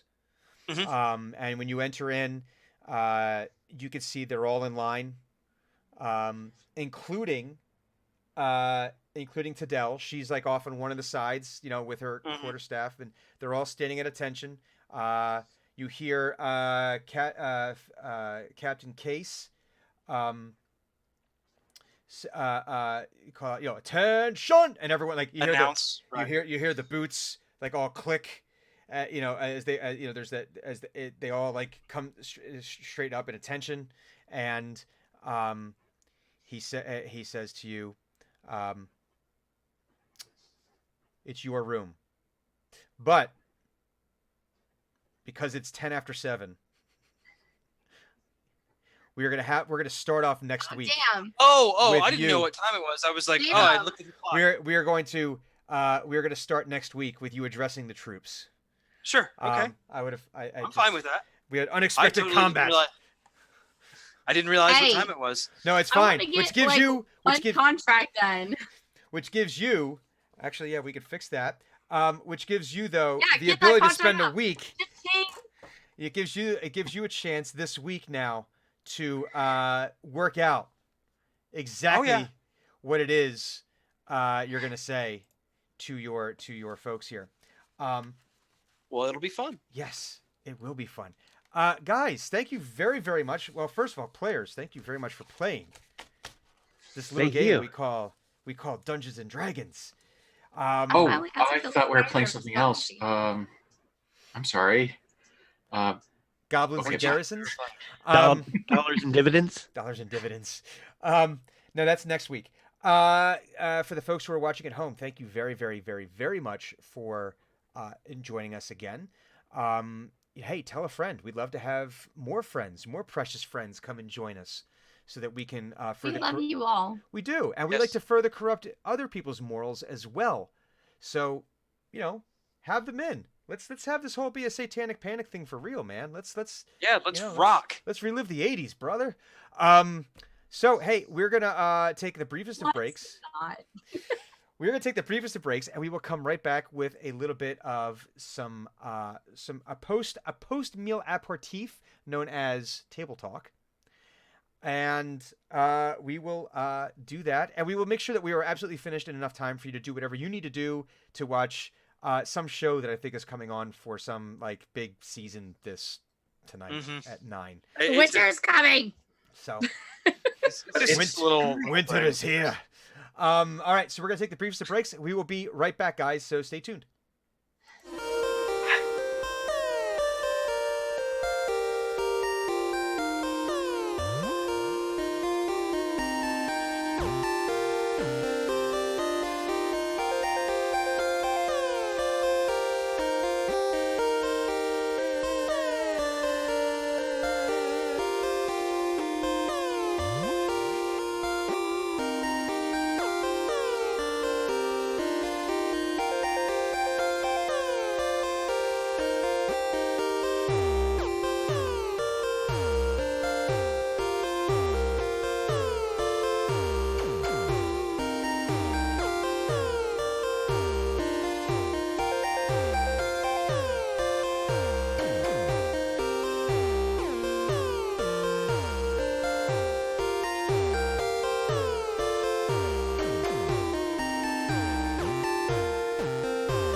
Hey, everybody.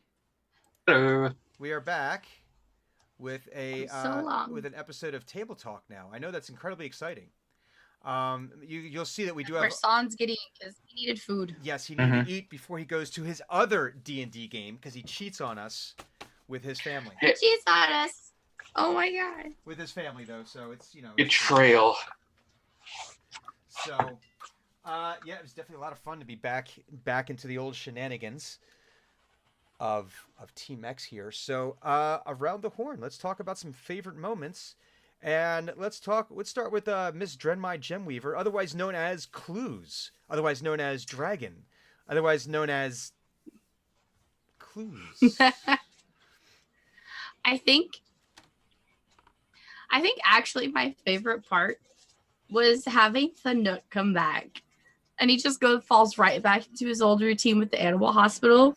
Like, we just did all this stuff, and he's just like, I'm gonna go check on my friend. Even though it's been months. I have to go check on my From their perspective. Yeah. From our perspective, it's only been like a week or so, but for like poor bird friends, it's been months. So I'm picturing him coming back, and some are like not in good shape, and he has all kinds of new ones to take care of. So just that whole like homecoming visual for me, for whatever reason, was my favorite part. And his little I liked it. I liked it too. And all the little friends. And then possibly like Eno getting the loremonger with the friend, like the potential for the future of that between Thanook and Eno is gonna be really cool. Yeah, that is gonna be fun. That sounds interesting. Let's go to the goat. Viking Goat Prime. That perfectly timed natural 20 on that egg. Oh yeah, I forgot. I was so happy to get a nat on that. That's gonna. It went from I'm going to make a fake egg to cover my trail to I've made the perfect fake egg. That's true. It is both a Fabergé egg. At the same time, it is a fake egg. You'll be astounded by when you see this. There's part of me that really wanted to see like a natural one, so this thing was like basically cobbled together. But she's like, no, they'll never notice. No, it's totally like a box. It's not even in the shape of With an egg. It's just it's a got box. an egg drawn on it. Egg Word. is drawn on it. Written egg with an arrow. I am egg. Yeah. That's right. But no, I think there's gonna be some fun. I'm looking forward to that. That's gonna be awesome. That's Yeah, because I still have to get it in there and be like, oh no, you guys totally just like it was out for cleaning. It's totally back. It's fine. It's a holographic You can worship egg. this thing. I saw it was broken, so I fixed it for you. It's better now. Exactly. Oh, Roz. So I really like the fact that Thanook has inadvertently created like a whole sort of after school program for kids, the Potato Scouts. It was a pleasant surprise. I really enjoyed that interaction, and I can't wait to see what that meeting is going to be like. We need more Potato Scouts in our future. That is so funny. I'm glad we finally got to see some that come to fruition, at least a little bit. I think favorite moments, I think where that you got signed, that Eno is now signed. That was something I was racking my brain. How are we gonna do it? And you're just like, nah, here's the contract.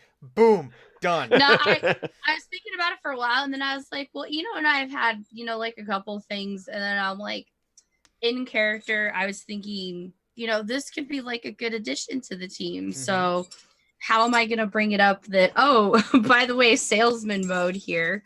And so when we got back home, it was like, oh, well, Eno's kind of talking to me. So we'll kind of chill for a little bit. And then shabam, salesman mode. Yeah. Let's totally sign you up and you'll hate life forever. But not. No, I definitely like that.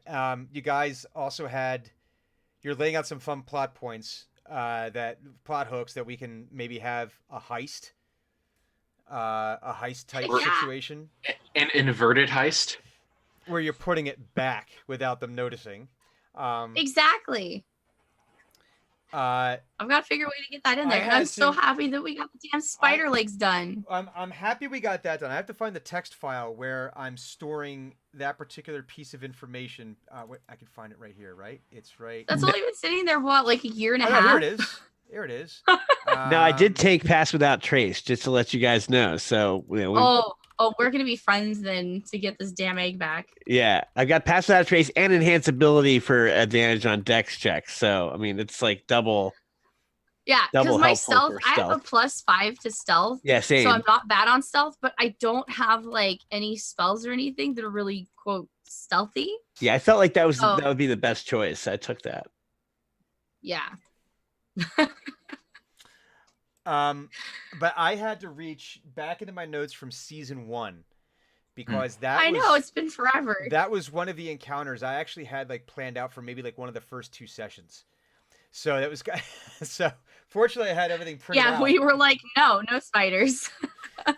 But now you got to. Oh, was that the cave thing that they were going to go into, and then they'd be like, "No, we're going to go somewhere else"? Because I know there was one of the first few episodes I remember watching. I know you laid out a plot hook where you're like, because I was like, I was about to start my own DM thing back then. Mhm. I was like intently watching you to see how you were doing it, right? And I saw that they like had totally skipped this plot hook that you'd laid out of going into a cave. And I thought it was spiders. It was a cabin, and one of the the way cabins for traveling from Elboulder to Pinedale. The last one was like, yeah, it's covered in. You can tell in the windows it's covered in webs. It's just the spiders. Okay, so it was a cabin, Yeah. not a cave. Yeah. All right, yeah, but so Yeah. that was it. That's the thing that Yeah. we just did. He laid it That's out awesome. for us, but it took us this whole time to get back to it. Because I'm like, I'm not giving up on this spider thing. We're back in Pinetail. I'm gonna do the damn spiders because I want to. Because we've only completed 1 contract this whole time. Let's see, Wow. you've done Yes. you helped negotiate the breaking ground of the. But that was an Magic additional School. one. That was like a side one. All of our OG ones, we've completed 1. What was the one? you Well, I'm completed? here to help. I'm here to help you get stuff completed- done. Exactly. We completed It was the the negotiation one. That was... river one with the friend. No, we completed the river friend. Or no, we haven't even done that one. What was the one? Hold on. We haven't I done that have one it at down all. somewhere. We haven't Damn found it. the watch. We've been gone for months. They're probably dead by now. No, I wrote it down somewhere, but we've only completed 1. And I was like, I want to complete the spider one because we're here and we can do the spider. Oh, to and we find can the get it the done. missing people from the city watch or Oh, yeah. whatever. Nothing has happened on No, that. They haven't no, done they're still that. missing. Holy We have shit! no idea where they are. I don't know. They're still missing. All right, we're gonna find them. So, Yeah, there's the and we're in the investigate the watch process post. of training the watch. I realized something. There's another reason we have to go back to the monastery. Why? We left Beatty there. Oh, we did. That's right. I don't know who that is. It's our encyclopedia meets it's like automated stenographer. What did we name him? That was Beatty, wasn't it? No, I came up with a name for him.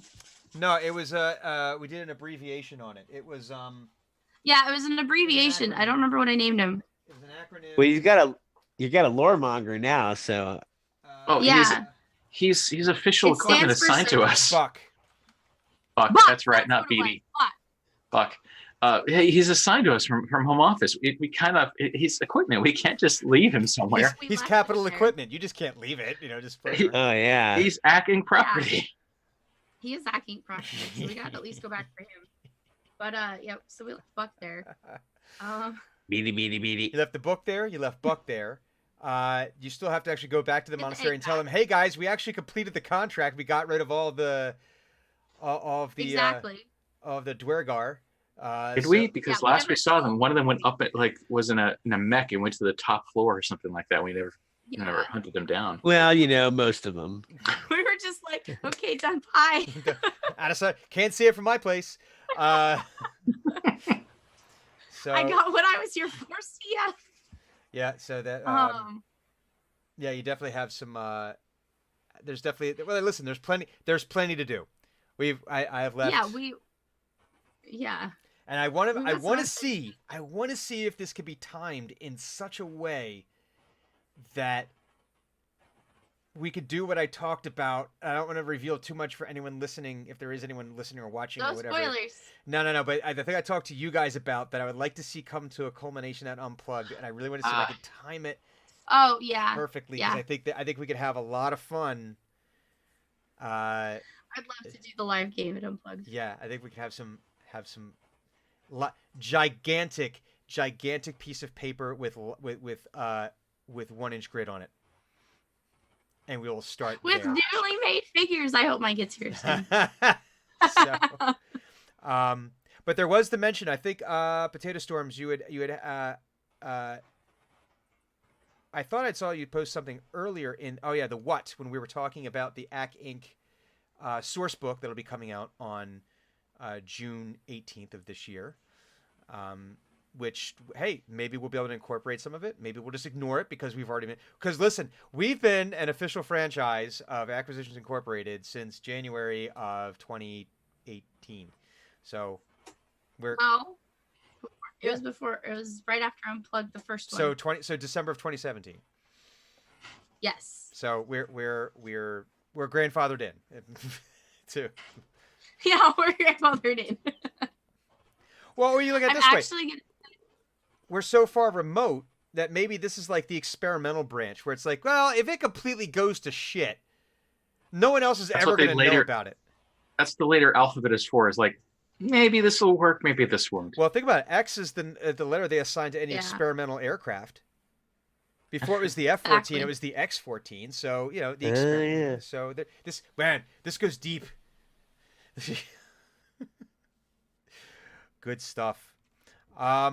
And if you want to get technical into it, the word, because Jerry gave us the X because it stands for Xenagog, and technically we're Xenagog it's like a guide essentially. So we're kind of like the experimental stranger guide into becoming a franchise.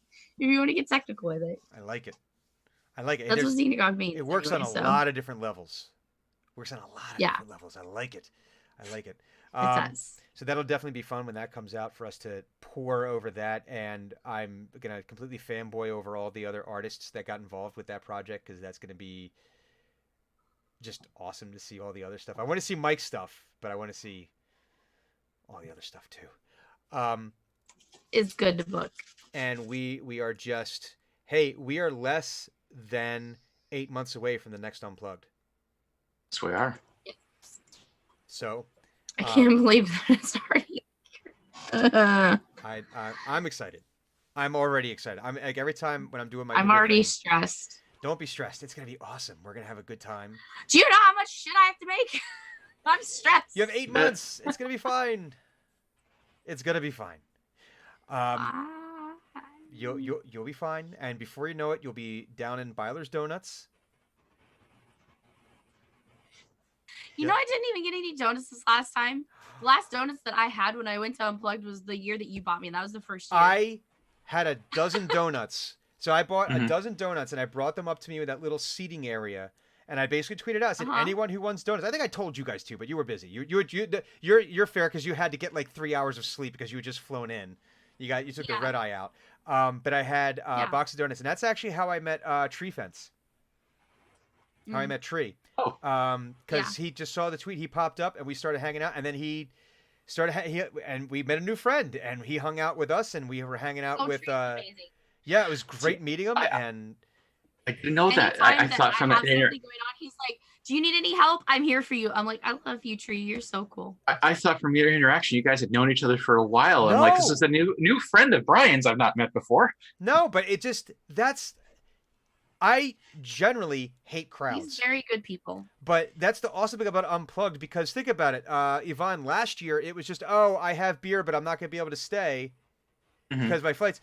And then we ended up hanging out. And like, and Clues and I got where we were just chatting back and forth with, discussing shenanigans before. But that's what I'm loving about this is that it's just like, oh yeah, this new guy, don't know you, have a donut, cool, let's play some games, awesome, yeah. And now, yeah, let's hang out. And I'm looking forward to, it's It's precisely how you guys know my other DM, John. Yeah.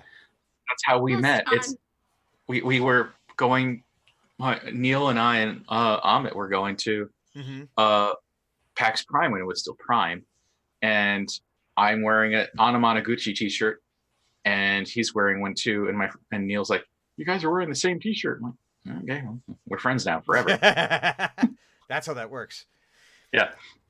So now I'm looking forward to seeing what new people we get to hang out with at the I next like Delmon making Pod. new friends. Yes. So That's why I wish you guys could have made it to East. There's so many people. Man, It would have been fun. I'm hoping been to great. eventually get to a point where I can actually just do these things, but anyway. That's why you all need to come to Prime. It's August. That's like 4 months away. It's on Totally enough time to play. it is. Man, maybe I should do it. Just do it. You should. dive. Just do it. Dive. Just because I know what my meetups are for Mhm. this one, you guys should come.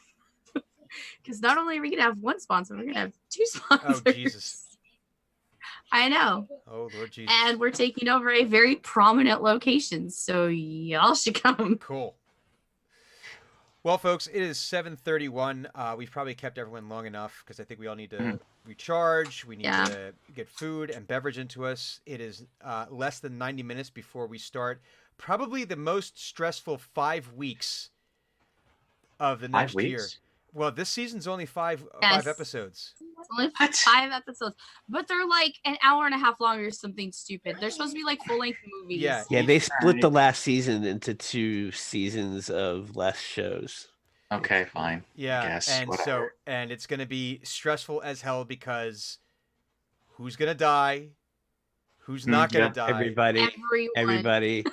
This actually ruins how I usually watch these things, and I wait until the halfway point of the season, and then I pay for HBO Go and I watch everything and catch up and keep going. No. You I gotta have to watch keep- and have the stress like the rest of us. Okay. It's only 5 episodes though, so you just gotta power through. It's only 5 episodes. Of just sitting there the whole Yes. time going. I start every episode singing the Peter Dinklage song, which is basically the intro song, but all the words are Peter Dun, Dinklage. dun, dun, dun, Yeah, oh yeah. The dun. Peter Peter Dinklage David, version. Peter David, Peter David. Like it's Peter Dinklage. We all know Peter Daenerys Dinklage, is gonna become Peter- queen of everything, so whatever. Everyone else can die. Oh God. At any rate, we're gonna bring this episode to an end. We're gonna put a little bow on it and say thank you everyone for joining us. We will be back next week with a new episode of Team X, and we can see now the awe-inspiring speech that Hugon Valander is going to have. We're going to have probably the first Potato Scouts Jamboree. It sounds like is going to be. Yes. Nah, still might not be there. I have to be out of town for my mother's birthday. Oh. Oh, that's right. Wait, you're going to Chicago or somewhere, aren't you? New York, yeah. Oh, well then New York. the Jamboree will be happening at a later date. So we'll figure all this out, but that's okay. Guys, thank you so very, very much for joining us. We will see you again next week. Be awesome. So peace. Bye-bye. Bye.